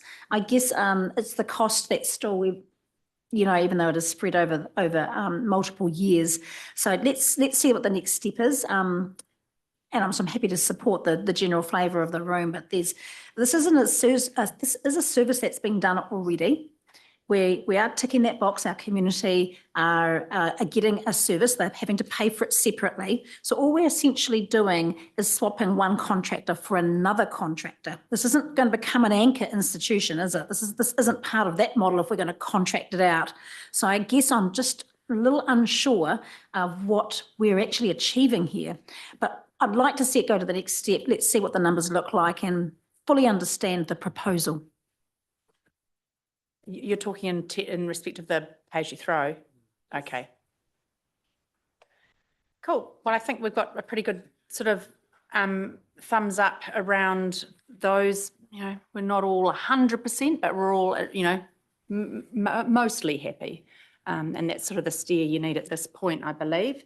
in respect of that cluster. So then we move on to it sounds awful to call them the miscellaneous crew, but the ones that sit outside of both being a significant big project or a level of service type project, and therefore the two at the bottom of that table on page 6 being the Homes Garage and grants and funds. So I'll hand over to you again, Kirsty. Thank you, Ms. Susan. So Homes Garage proposal, this was something that was put forward by the Te Awamutu Business Chamber and supported by the Te Awamutu and Kihiki Community Board, relating to the suggested redevelopment of a site at 90 Mahawi Street for an indoor market and event venue. In terms of the assessment there, it's indicated as not maintaining current levels of service because in fact it would be a new level of service. Now there's no marking against alignment with Ahuaki, but had you seen the presentation, it would have been depicted in there that it does align with Ahuaki. And we've spoken previously, there has been work done in relation to the Te Awamutu Hub, which, as you know, is home to the event centre, pool, library, and was the original site for Te Arawai. So there has been work undertaken there. Building on that, the community engagement that was undertaken in 2023 was feedback about recognising the cultural significance of our place, the linkage to the waterways with the Mangahoe, Mangapiko streams, the prominence of that place as the hub I'm describing as a food marketplace for Māori, the importance in terms of vistas to our Mona, a gathering place for our people, really optimising opportunities for community space, creating vibrancy, activation of space and connection. And that has also made its way through to the development of Ahuaki proper in terms of themes relating to parks and public spaces, culture and heritage, economic development, and then similarly through to the implementation plan. So that's not depicted in the table on page 6 of your paper, but we're saying to you it does align. With respect to grants and funds, this has been prepared on the basis of what has been provided for current funding through the enhanced annual plan and a continuation of that. So on that basis, it's shown as maintaining existing levels of service. Thank you. Thanks very much, Kirsty. So is there any discussion or opinion offered around this particular item as it sits outside of those two main clusters? It sits sort of on its own. Claire, you want to start us off? Yes, I'd like to comment on both of the items actually. And firstly, with the Homes Garage, look, I'm really keen on seeing this progress because I've heard the arguments about how it doesn't quite align with the concept plan and that. But I think we've heard strongly from our community. I think there was a survey or something done, and I think it's a great idea. I think that what's being proposed about the market is actually more usable by the community than the cantilevered pergola, okay? And there's also a lot of other additional stuff that's been listed as would be required. And so that's increased the budget for the project. But I mean, I'm not sure if those things are legitimate, like train relocation is listed there and feature ceilings. I mean, when we had the presentation from the business chamber, I thought the idea was to have pretty much a shell, but a usable shell. And I'm a bit, nonplussed as to these additional things being in there as perhaps creating a barrier as to the total budget, when what we want is something workable and what the community wants. Yeah, so I'm still really keen to see this go ahead. I think that the suggestion is a better option than what's in the concept plan. Again, I've used the argument about economic development potential before today, and I think this totally applies to that. So I don't know whether or not we need to relook at what's in that list of likely costs to actually come up with a more accurate budget. Yeah, and I do feel that the message that we've had from the community is they see the potential, they want it to be done, and I think we should support them. Yeah, I'm sure Angel probably had something more to say on that. And then I just wanted to mention about the grants. So I'm not comfortable with keeping the grants at the level they are at with the annual plan. I would like to see some increases, but I haven't reached an opinion as to what would be appropriate. I am hearing that the community fund, the one where you've got grassroots, I suppose, events and that is important to the community. I do get the other side of it from people that I mix with in the community. They said, look, you know, this is nice to have, you know, where we're down to basics and that, but I would like more work done on it to make sure that we come up with a level that's appropriate. Yeah, I'm not willing to say reinstate it to what it was, but I do think it's really important that we give it a lot of attention and make sure that we come up with the right number. Yeah, so yeah, that's how I'm feeling. Thank you. Thanks, Claire. Any other comment on here? Mike? Yeah, just on the first one on the homes garage, I'd just like to support Claire and support this actually. I just think with a lot of these bigger projects that we're taking out, this is a relatively small cost project in the scheme of things, and I think it's probably quite an opportune time. And this is where there's partnering with people who want to partner with a project like this. It's not significant money. I think there'd be a good opportunity for council, community board to actually go out and find. I think people would be keen on investing in this because it is it really is community led, and it's and you can see community getting involved in something like this.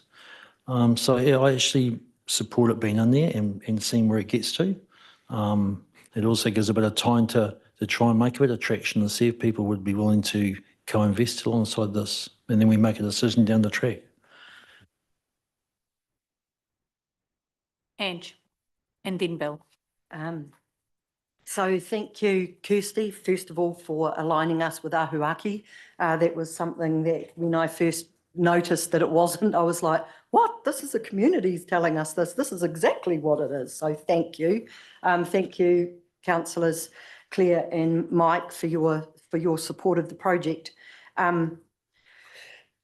Most of you know my view, but I just felt it was important to point out that as a community board and as from the Chamber of Commerce, we were told that we were going to be collaborated with over this. And at no point since we presented to you has anyone come back to us with this list. This original list was in the original material. And at the time, both Shane and I said, we don't even want half of these things. We'd agreed that the train wasn't suitable. Why we would want a feature ceiling in an empty shell building is beyond me.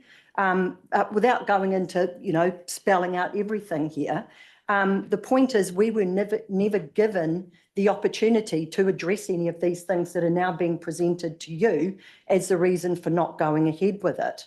I mentioned to Liz just earlier, if you want to save money and we go back to the Art Deco front, we're happy to do that. The reason that we changed that in the first instance was because we were asked to provide something that we thought was more in keeping with the concept for down there, to create more of an open channel through, to not limit that view. But if we feel that keeping the Art Deco facade, I mean, it's nearly 100 years old, front of that building, it's coming up in 39.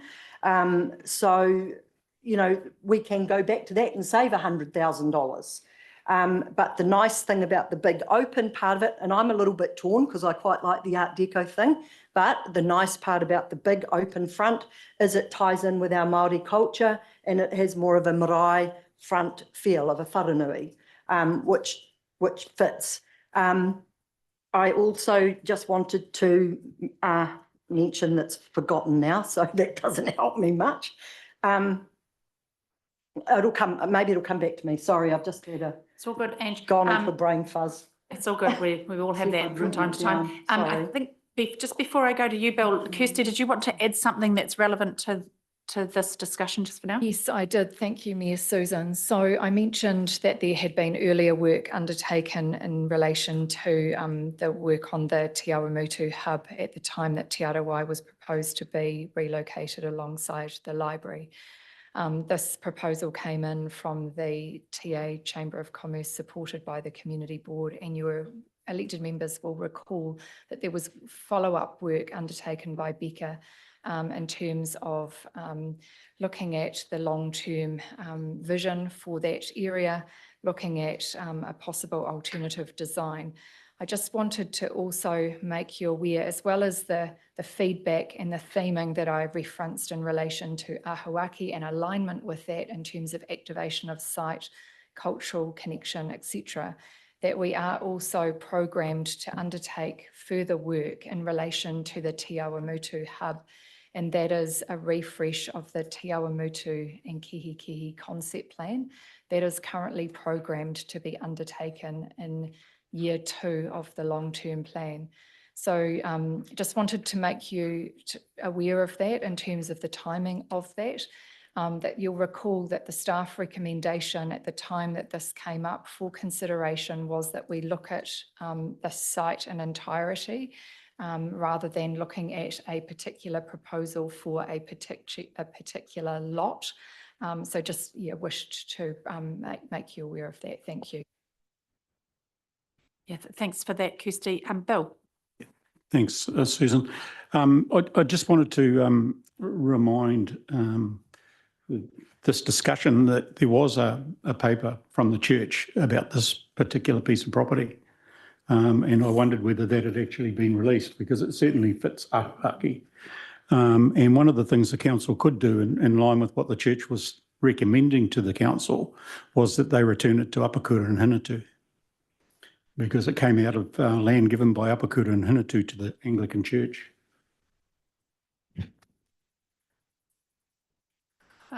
Kirsty, are you able to elaborate on that one at all in any way? Sorry to put you on the spot. I'm sorry, this is not my project. So Mayor Susan, bear with me. We may have to put it on the parking lot to get confirmation, because I do recall having seen the letter, but I cannot hand on heart say that it was provided as support to the staff report that was presented to Finance and Corporate. So my recommendation would be that we put that in the parking lot for follow-up with the property team.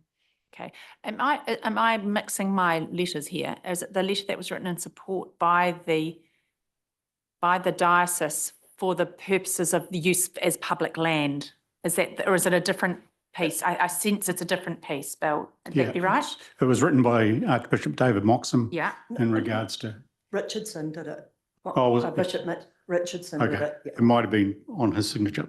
Okay. Well, how about we put that up in the parking lot up there, and we can investigate. I just wasn't further. aware of it going to council, and I just wanted to be clear. Okay.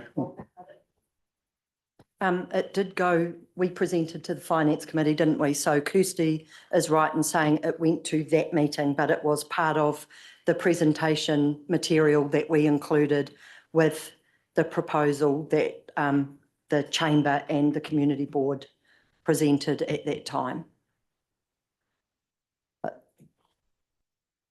Okay. Any further? Oh, sorry, Liz and then Andrew. Yeah. Look, this Homes Garage has come by us a couple of times now. Obviously strong support from the Te Awamutu Chamber of Commerce, but also the Community Board. And although I'm a Cambridge councillor, I actually have had calls on this one in support of it. And I know now that the market people are also in support of it. So I'm wondering if there's an opportunity for, again, a partnership between business or the markets in terms of the financial cost of it. I guess I don't want to completely discount it if there's an opportunity for the community to want to drive it. So I'll just put that out there. If there's will from the community to fund it, then perhaps this project shouldn't completely disappear. So that's just one thing. Concept plan for TA in year 2. Little red flag there for me, because I'm just mindful that the Parong year 1 is still sitting in a drawer, and I think the Ohaupo one is as well. So I know how valuable and how useful they can be, but I just, and how they do work into a lot of our other planning, but I just have it'd be good to get some more information around that. And going back to Claire's comment a wee while ago around line by line going through operational costs, I think we need to do that. Chris Luxon told us that's what we have to do. I know that's a heck of a lot of work. I'm not asking for staff to present that to us. I think we can probably, as councillors, do that. We have the information at our fingertips, and I think perhaps we need to just consider some options around that.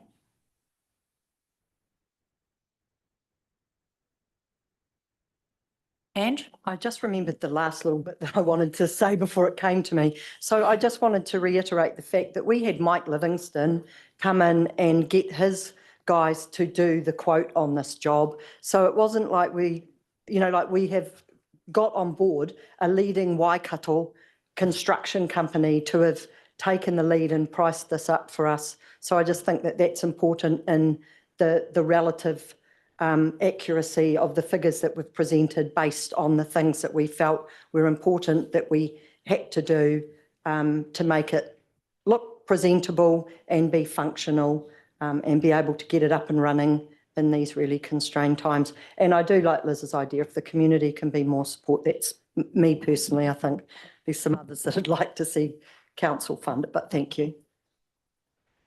Andrew. Yeah, thanks, Susan. Yeah, so I feel that this aligns with Ahuaki as well. However, I'm very reluctant to see us spend significant money on something that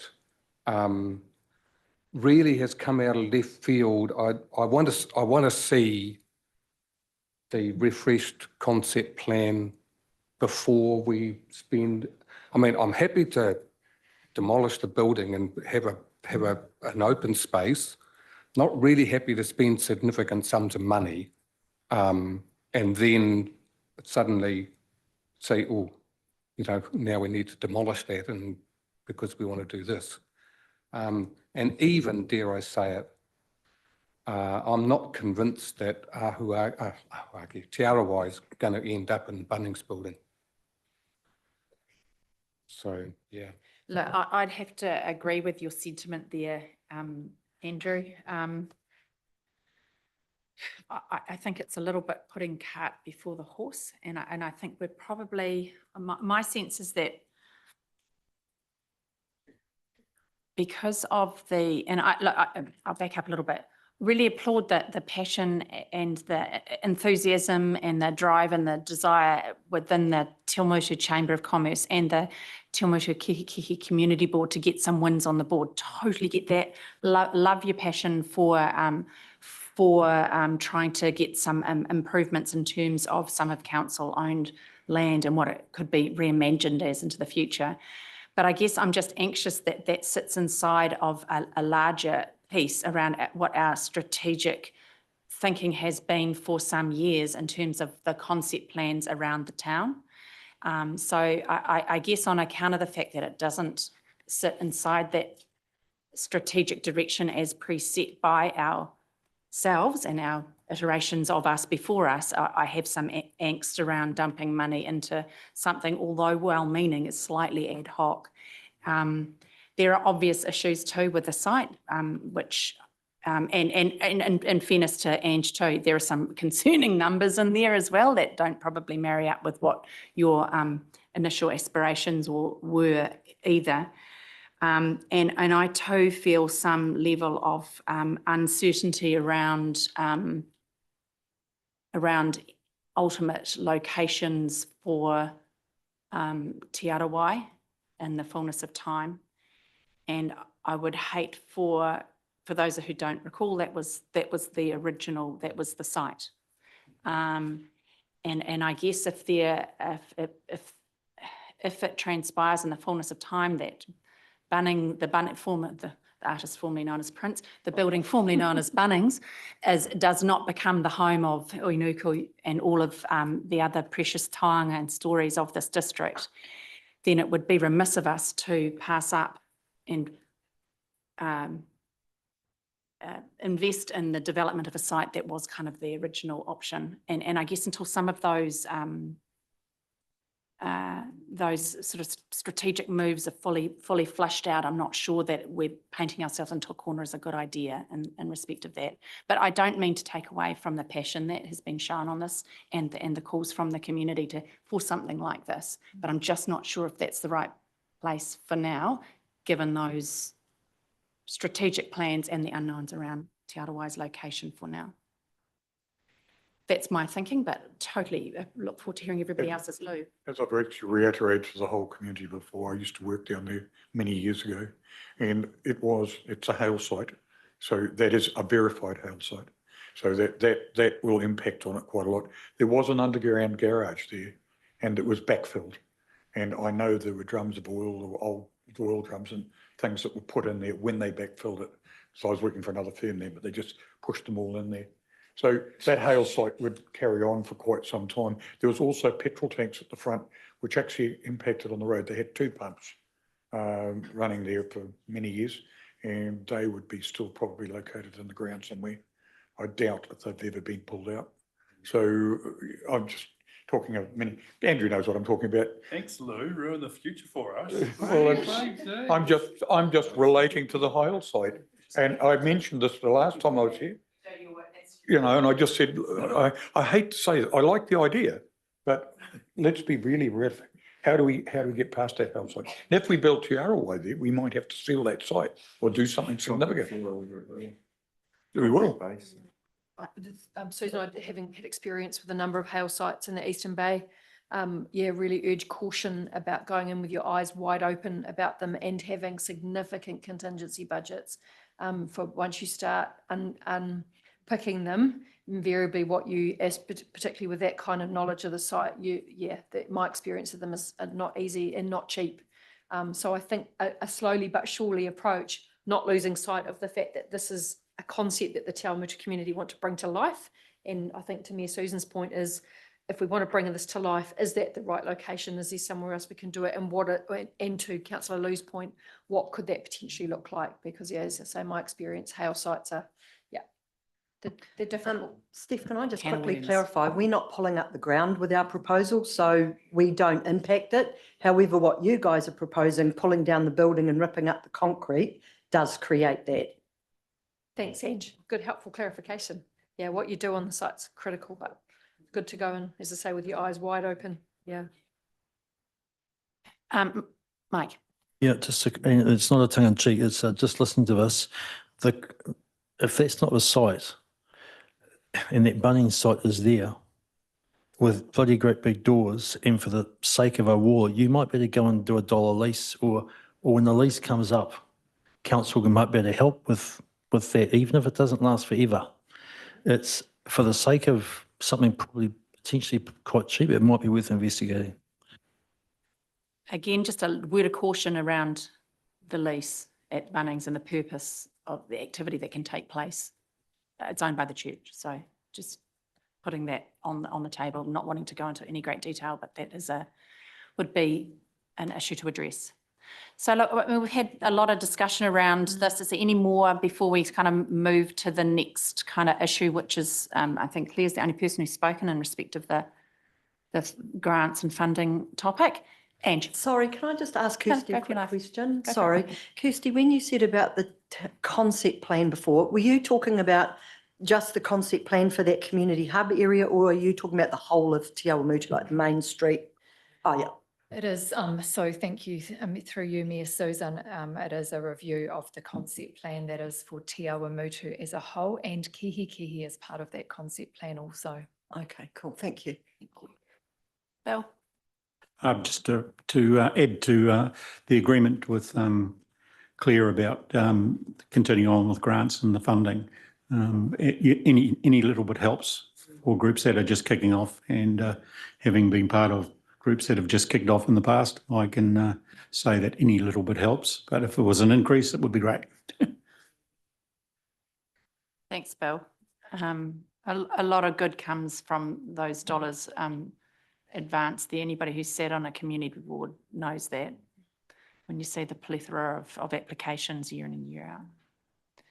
As a side, I went and spoke yesterday with the Te Awamutu Citizens Advice Bureau and attended the Cambridge Citizens Advice Bureau AGM. Those people do God's work. They do amazing stuff. They really do, on the smell of naughty rag. So it's just sort of nod to them. So any further discussion, please, around, we need to kind of give a bit of a steer around how we sit on this one. Yeah, well, look, I guess each 100,000 equates to about 0.1% of the rates. Yeah, so I mean, I'm happy to see a little bit more go into that funding. Mike? Just, I mean, it won't be in there, but there's that 2 one-off $30,000 grants to the eyesights, which are just 1 year. That could be something we could consider putting into the general grants pot.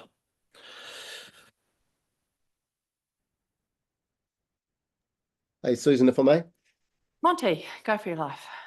We're going to be increasingly having to think about rates affordability going forward. I think we've got really good at thinking about our debt position and our debt headroom. This rates affordability, sort of 5% of medium household income kind of idea. So I'd be wanting to be keeping a close eye on that before taking additional funds out of ratepayers to recycle back to community organisations, okay? So not saying no, but it depends for me on how that metric's playing out over time. Yeah. Well, yeah, well said. Totally agree, Mike. Totally agree. So, Lou, did you want to say? I just challenge at Sport Waikato, do they do that much in our area?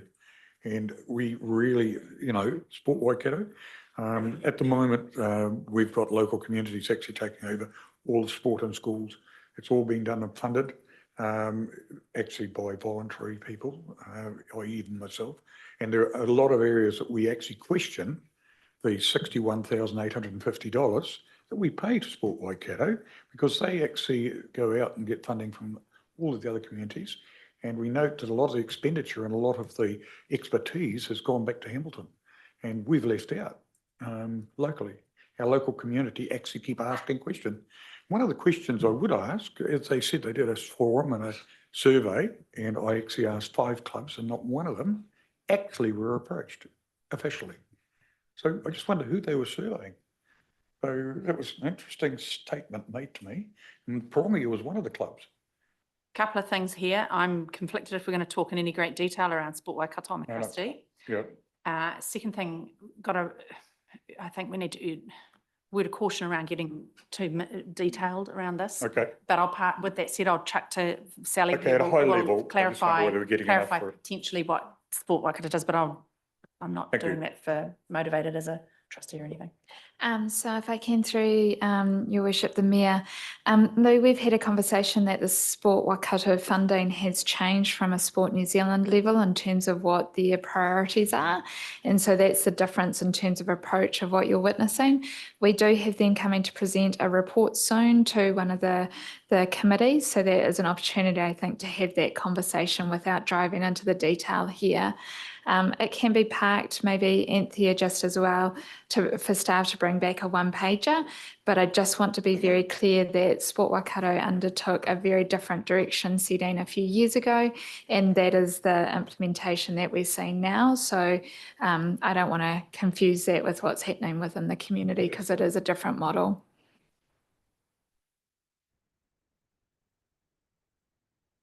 Mike. Yeah, look, just to add to both of those, I think the presentation will be really handy, Sally, because I think they're actually slightly pivoting again from what as a user back to a little bit more, including a little bit more what they used to do. So the presentation would be handy.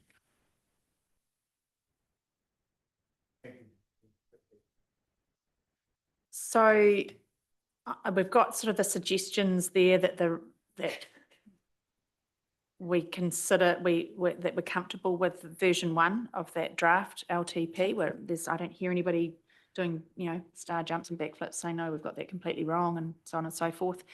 And I'm still a little bit ambivalent around what the message I'm getting in terms of homes is. But before that, did you want to address or respond to the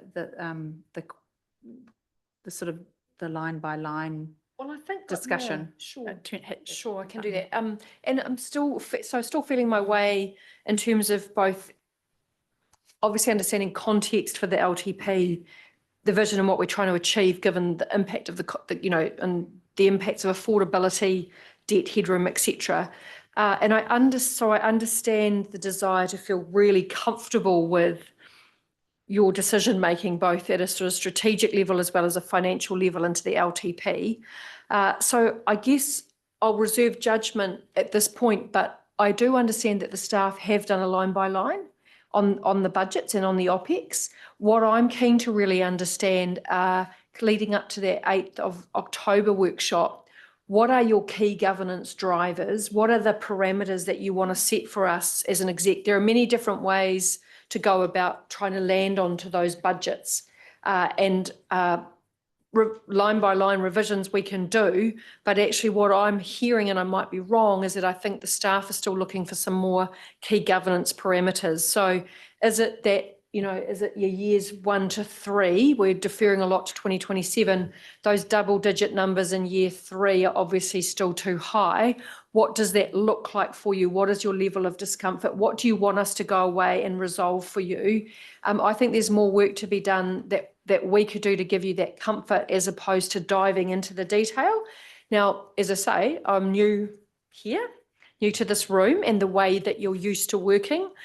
But that's my read of the room, is that I still think there's a bit of a difference in where the staff are leading to and the work they've already done, versus still being a bit unclear about where is it you actually want to land. And I'm not a big fan of setting a number and saying, give us an 11% and a 9% and a 7%, because it's arbitrary and it's meaningless, and it's certainly not a strategic way of going about setting your LTP financial objectives. But I do think that there's more conversation we can have that leads to a meaningful way in which we can revise the budgets at an OPEX and a CAPEX level. And I think you've given some direction today too about actually looking for different ways of doing things, whether they're partnerships in terms of delivery, whether I still think I've asked again today for the Wayne's in the room. Wayne and I had another chat about the econometrics modelling around IFF funding of packages versus delays in our normal way of funding, and what the impact of that is, and actually really understanding viscerally what that is. So I still think that there is intangibly, what the trade-offs are that we're making, because some things we still don't have visibility of, right? If we defer something for 3 years or 6 years, what's the true cost of that? Because it might be expensive now, but how much is it going to cost in 6 years' time?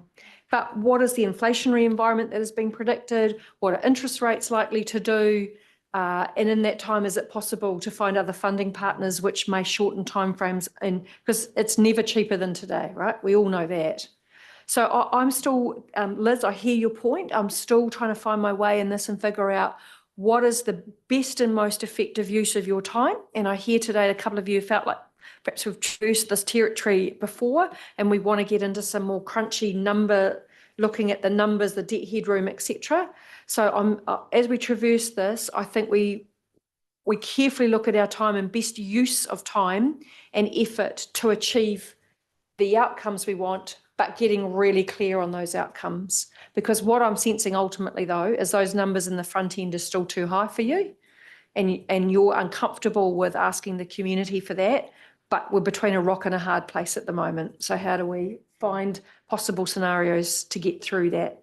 And the other big conundrum, I talked to Marcus about this at lunchtime, is getting more definition into the outer years of our LTP, treating it as one 9-year plan means our numbers in the outer years need to be much better and much more accurate than potentially they've been in previous years, because we need to get that accuracy to know how hard we can push in each year and where we smooth things across the 9-year timeframe.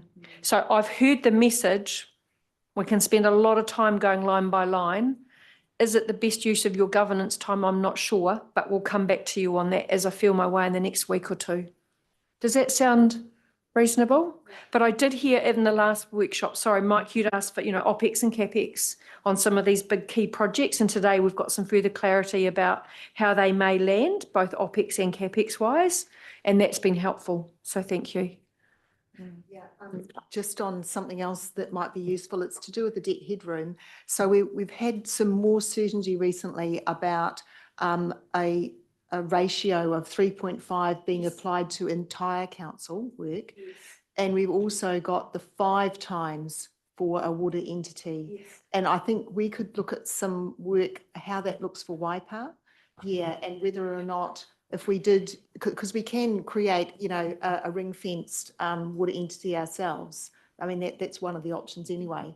And whether or not that in itself might, help us with our budgets, whether it's giving us more debt headroom or even creating, there might be other savings or something in there that might give us a bit of help. Absolutely. Thank you, Claire, for raising that, because absolutely that's the third leg of the stool, right? And the trifecta is not only how we normally fund and finance things, the IVF possibility, IVF, although we do, IFF could be a possibility, IFF, and then, the LGFA covenants. And you're absolutely right. I was recently in a meeting with the CE of LGFA, and perhaps modelling some scenarios with what that looks like as well will be helpful. And as we know, there's a lot of work going into that 3 waters scenario.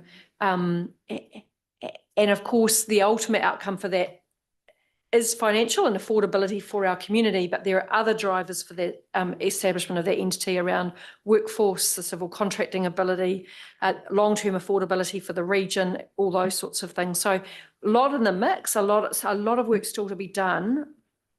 But I'm in heated agreement with you that we need to keep those 3 legs of the stool firmly on the table and look at how they all might balance the stool or give us options. Absolutely. We haven't had any detailed modelling on that so far.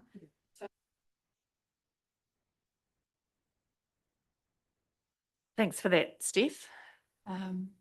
Any response or questions of Steph in regards to that position? I'm comfortable with the explanation that you've given us and the assurance that there has been that work at a level in terms of that line by line. And I guess I'm not a subject matter expert. I would have a real allergy to undertaking that that course of action. So Andrew. Yeah. Look, I have absolutely no interest in looking at projects line by line, all right? I don't, even if that was my role, I'd just resign. I don't want to do that shit. But I do, we need clarity on what is the criteria for being in and out, I suppose. And the one example that kind of, it stuck with me, and I've brought it up before, and I've had an explanation that I think is perfectly okay, I'm okay with, but it's Walton Street and the replacement of the toilets and the whole doing up of the, so it was a renewal, but more than a renewal. And it was like, I love the result. I'm absolutely think it's just, so much better than what we had. But it obviously was quite a lot of cost involved. And when we could have just renewed the toilet, but it wasn't as simple as that because it opened out onto the street. And there's a million reasons why we went and did what we did, but it was still spending quite a lot of money you know, I guess it was a very difficult decision to make when the staff went through that. Is that a fair comment? Yeah, okay.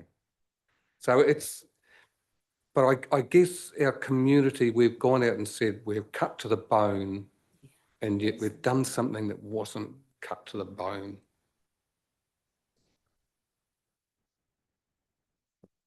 All we wanted to be able to do is when it comes time to strike the rates and to set our budgets next year, we want to be able to say hand on heart that we've done the best job we can. And that's with when I look at our communities, parts of our communities are in crisis. So I just want to do the best job I can. And I'm happy with the approach. So let's just see what staff come back with. But when we talk about a back to basics or cut to the bone, you know, you just out of the corner of your eye, or you hear about projects that you think, actually, is that really necessary at this point in time? And that's all I want to do, is be able to hand on heart say that we've done the right thing. I think the other two things, so I think the affordability thing is really important, and Monty's mentioned 5% of median income. I think being really clear about our priorities and alignment to priorities over what time is really important. I think we talk a lot about debt and we talk a lot about cutting costs. I'm not sure how much time we spend around the table talking about additional and increased revenue sources as well, because there's two sides to the story. Oh, gosh, Claire's going to Sorry, go on. yeah. Yeah. So I do think in this time as well, sorry if I've, someone's, but it's an important part of the equation, and we can get caught into some traps of seeing things only through a couple of lenses. And I do think we need to keep the balance of the equation in mind as well as we move forward, and keep all options on the table until we don't have options any further. But that is something that's on my mind, and, you know, there's all sorts of ways to cut that cake, but that's on my mind as well.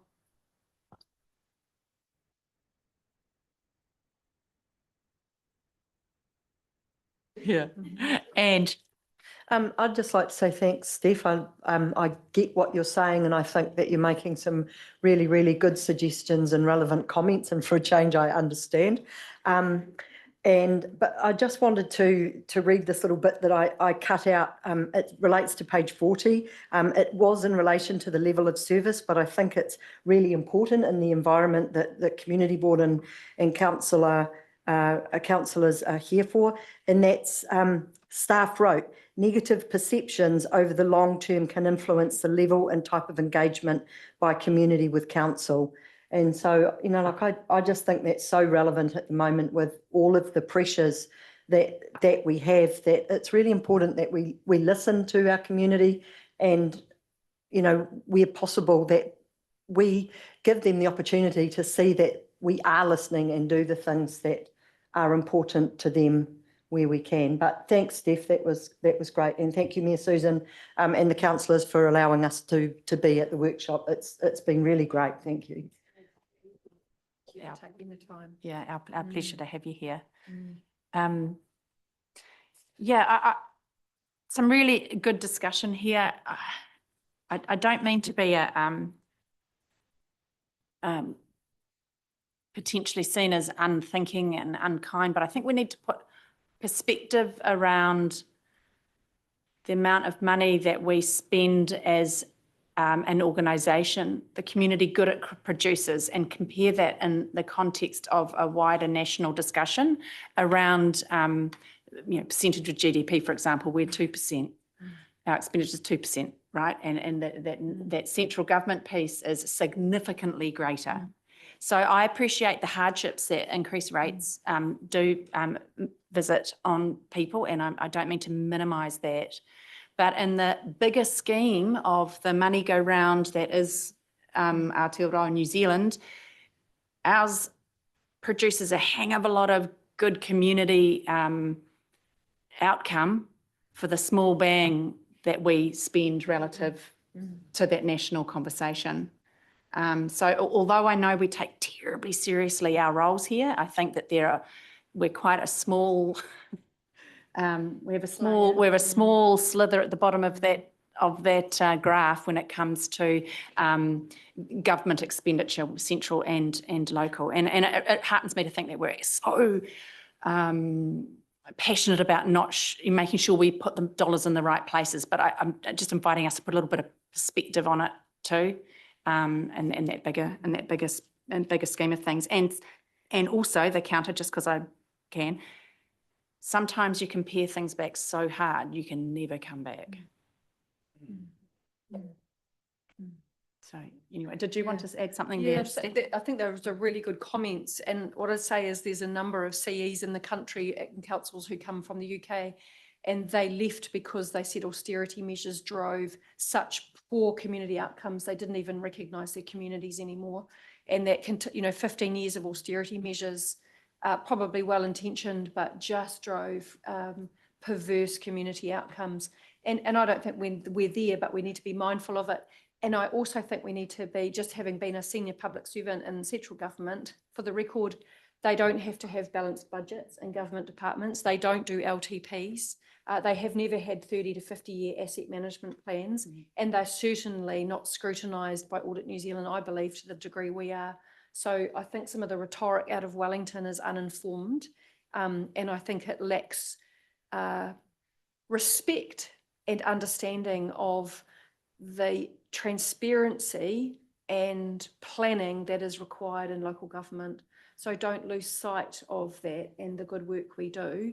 And I think the fact that we do 10-year plans and central government haven't had a habit of that clearly shows a better and more robust and comprehensive approach to community outcomes that we have in local government. And I'm really proud of that.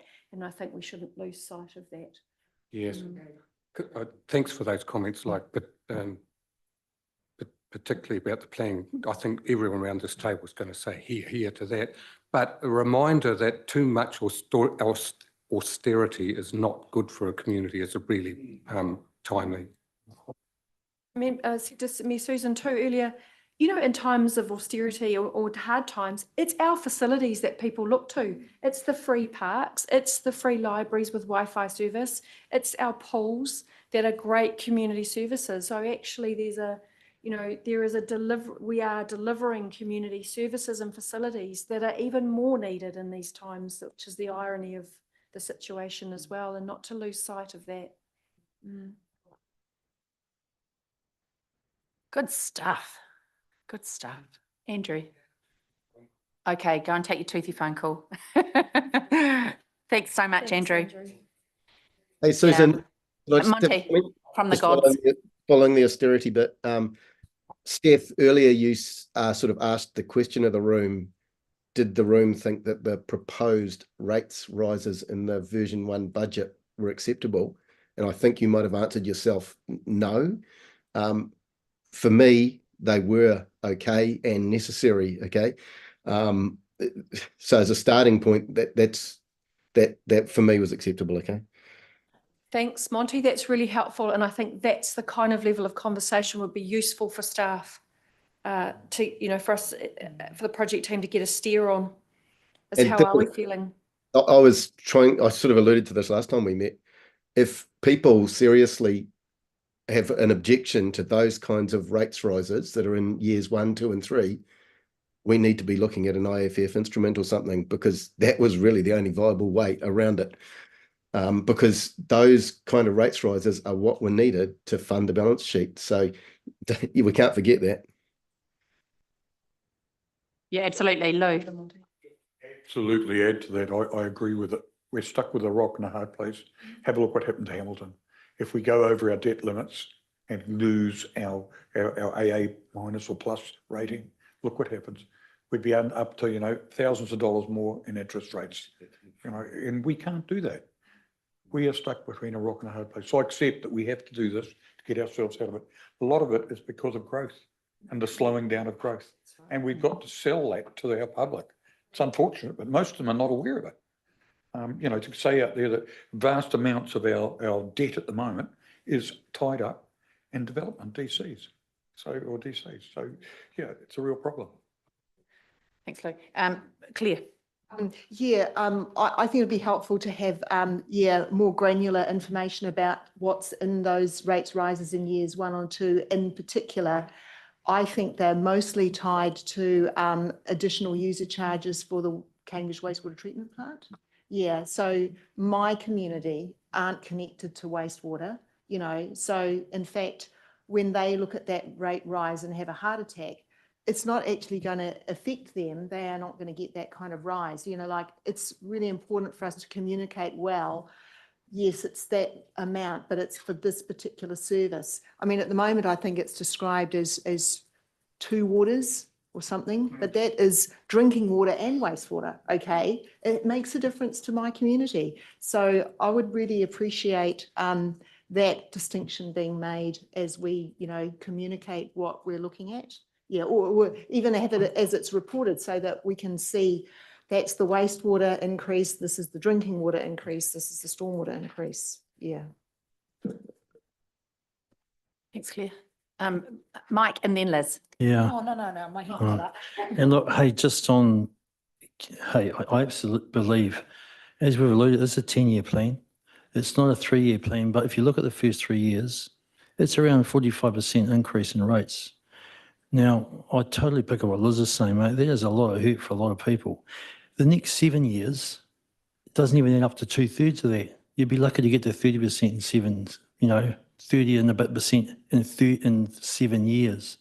So, yeah, I'm looking forward to looking at the 10 years and not just focusing on the first 3, which we've already had one lot of 14.8, and we know there's another couple of those to come in its current state. Yeah, good reminder that we're not doing 3 by 3s. We're doing 1 by 9.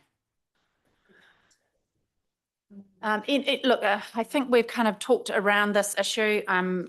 Did you want, sorry, Liz, were you gonna? Oh, no, you're good, cool. I guess, so, sorry, my machine shut itself down again now. So are we in principle comfortable with the propositions that are put in respect of the grants and funding notion there? I mean, we've sort of got off the discussion, but I think we need to go back to that or not. Just clarity, I think it was just keeping it at the level, but I would like looking at increasing it a little bit. Yeah, not to the full level, but certainly the discretionary grants, I think they do a lot of good in our community. I'd like to see whether or not those ones could be increased somewhat. So through you, Ms. Susan, we were going to look at our financial modelling and metrics and be able to come back to you on that in terms of what might be possible given looking through the lens of affordability. Cool, excellent. And in terms of, so I'm just looking at the miscellaneous items, the Homes Garage proposal, I'm still not sure, or have I missed this, what the general feeling was there? It's a tricky one. I mean, I've written down here maybe because I'm kind of either, I mean, I've said what my opinion is, but I'm trying to accommodate what the room I sort of heard coming back. And I've sort of written down here, maybe it's not off, but it's not on. Maybe we ask the staff, no, so I'm sitting on a fence, right? Maybe we ask staff to go away and interrogate the scope and costs of it and then revisit it at a later date. So maybe it's something that we get put up there. I don't know. I'm trying to find a solution because I feel like there's no real clear in principle support or a lack of support for. Yeah, and like that's for us doing it ourselves. I did like Mike's suggestion, should we be looking at a more regional approach where we might get some other funding partners and that might change the shape of the project. I don't know if that horse has been already beaten to death. I don't know. But yeah, I mean, personally at the moment, I'm feeling like as it stands, it's unaffordable. Even in 3 years, it'll be unaffordable. Why hold up an initiative that would, I suppose, benefit the community, and it's unrelated to Te Arawai. Yeah, that's, I mean, I think we need to be realistic. Are we ever going to do it because of the dollars around it? And the only salvation is if we get other partners, which might be at the larger scale. Right, and what I didn't say is, you're assuming if they happen, it's here. That would not be my assumption at all. It's why are we doing it? Not, in the end, it could be why we're doing it, not where the hell it is. Okay, so you've my suggestion that it's not off on, but we come back with more detail around rescoping and costs. Is that helpful? Would that be helpful to give us a better steer? Ange? We're quite happy to go back and get that list and go back to Livingston's and, like at least narrow that down a fair bit and go, we don't even want these things, so they can go off, address the more, things like piles. I would think that would have included piles if we needed them, but we can actually get that on or off. So it's not using up more time for staff that's unnecessary, if that's a help at all in the short term. So, Okay. George? I do. Thank you for the offer, Ange. I just wonder if our property team perhaps reaches out to you and has an initial discussion. Yeah. Cool. Perfect. Right. So we've closed out all of those projects and programs, and moving on then, mindful of the time, because we're all going to go slightly crazy shortly, given we've been sitting here for an awfully long time. The next point of discussion is level of service review or not, and I shall pass over to Melissa to lead us in on this one. Sorry, but just before we do, so I'm crystal clear on what's in and what's out, or what's on the fence. So no budget is included for Te Arawai. No budget is included for the Cambridge Town Hall or the Te Awamutu to Pirongia Cycleway. There is currently budget in V1 for the urban cycling projects starting, I think any kind of significant budget comes in year 4 onwards. As you. And I want something in for the town. Yeah.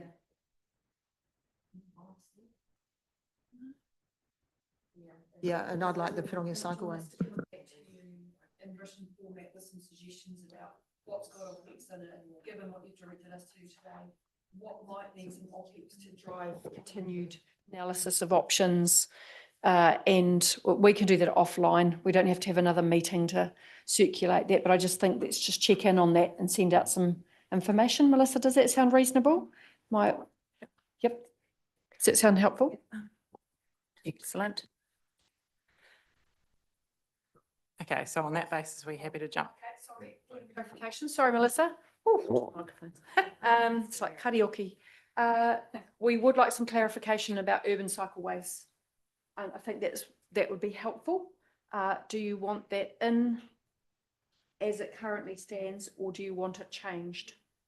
Knowing that as Dawn said, it's really for the next 3 years, just some planning. There's no desire to do any execution, no capex, no delivery. It was planning, and it was OPEX for, what was it, Dawn? So It's in year 4, year 5. yeah, the OPEX kicks in year 5 and 6 for the Cambridge urban cycling projects, and similarly in Taumatu and Kihikihi. There is some capex in year 1, 2 and 3 though, Dawn, in year 4 for the Cambridge urban cycling projects. Are you aware of that? Brian, do you want to I was just going to clarify that the idea of having some OPEX in there was to do that pre-planning. And I guess we have to do a certain amount of pre-planning anyway because of growth cells and growth proposals that keep coming in, and we need to be able to make sure our walking and cycling network will connect up and respond to that growth. So even if we decided that we weren't going to build anything ourselves for a few years, we'd still have to continue planning and still have to work with developers. And I guess investing a bit of money up front puts us in a good position if funding does come up available, as it has in the past. Brian, I'm sorry, I hear the logic and I'm really interested to hear what councillors say. Could you just clarify for us, is there OPEX in the budget to do that, or is it appear as CapEx because it's work that's able to be capitalised against the project in years to come? Yes, right. it So appears as as CapEx, but it's CapEx. actually just people. It's not stuff and Yeah. building. Yeah. Yep. It's not road cones. Okay. No, it's not road cones, me, Susan. You, Madam, And then I think Claire, Claire. yeah. I totally support that. I think when we are communicating it to the public, we should make it clear that it's to do with planning for the future and making sure that we're all joined up with new growth cells rather than saying it's new cycleways that are going to be built. Yeah. Yeah, look, agree with that. We must continue to plan for our growth cells and incorporating cycleways and walkways through those areas. So yeah, I absolutely happy with the approach. I think it would be really good to kind of close the loop with the urban mobility committees, the community members that we've had on there to ensure that we are all on the same page as well. So Yeah, that's a good idea. Joe. Thank you, Ms. Susan. Yeah, the Cambridge Community Board would really support the inclusion of this in the LTP. We have a lot of feedback from especially the residents in Leamington. They feel like the poor cousins, they feel left out. They are crying out for safer crossings, more walking and cycling connections there. So especially the planning, yeah, we would really support that. Thanks for that, Joe. It's important to have that voice around this table, and that perspective shared. So does that give you enough of a steer there? Excellent. Good stuff. Back to you then, Melissa. Thank you. So moving on to levels of service. So this was something that sort of came out from the last workshop on the 27th of August. So undertaking a level of service review does normally form part of the LTP process. I guess previous feedback from you has signalled that there isn't really a desire to do that for this long-term plan, but signalling there is a real desire to do a robust review as part of the 2027 LTP. I guess just to recap, we did kind of consider this through the 24 LTP. No significant changes were made. We just made some tweaks around public toilet cleaning and footpath cleaning. And I understand that we also undertook a review as part of the 2021 LTP, again, resulting in not a lot of change. So I guess it's quite symbolic in terms of the work that can go into these things that doesn't tend to result in a lot of change. And I'd further reiterate that from a resourcing perspective, both in terms of staff time and chunk out of the project, it is significant. So I guess on that basis, I'm recommending to stay the course in terms of deferring a really fulsome review as part of the 2027 LTP. Thanks for that recommendation, Melissa. Any conversation had around that? I think it's pretty comprehensive. I mean, again, there's kind of a natural tendency when you're thinking about sort of austerity and trying to cut your cloth and save a few bucks to sort of go to that space. But I certainly your advice is clear that these time-consuming kind of reviews don't actually produce any significant change at the end of the day, despite the hopes at the beginning of the process, and it comes obviously at a cost in time and staff attention. So yeah, I'm very comfortable with your recommendation, but Claire. Yeah, I can see the approach that you're taking, and I don't have a problem with it. I guess I'd just like to give some commentary about why we're asking for levels of service reviews, and it's around efficiencies or being seen to be efficient.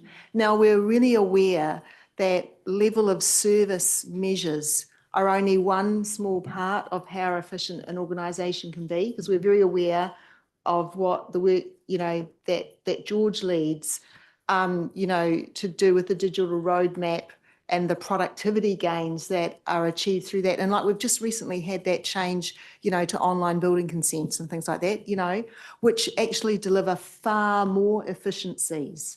So I'm really keen to communicate that to our community when we go out to the LTP, and I'd really appreciate if we could have some good information about that it's not just about, how we deliver our day-to-day services, whether it's cleaning public toilets and stuff. It's about being really smart with the staff we've got and making sure they're as productive as possible. And that's I imagine that's where our biggest cost savings and efficiencies are achieved.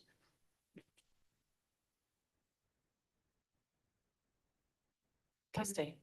Thanks, Mayor Susan. Just to add to that, we've been pretty silent on the work that we're doing around Anchor Institution framework and work program. And Lisa and I have spoken. There's a real opportunity there to be able to tell that story, which is, as you know, prefaced on increasing our effectiveness and efficiency and how we work as an organisation together with our community. So if we can bring that in too, there's a real opportunity for us. What a good news story that would be.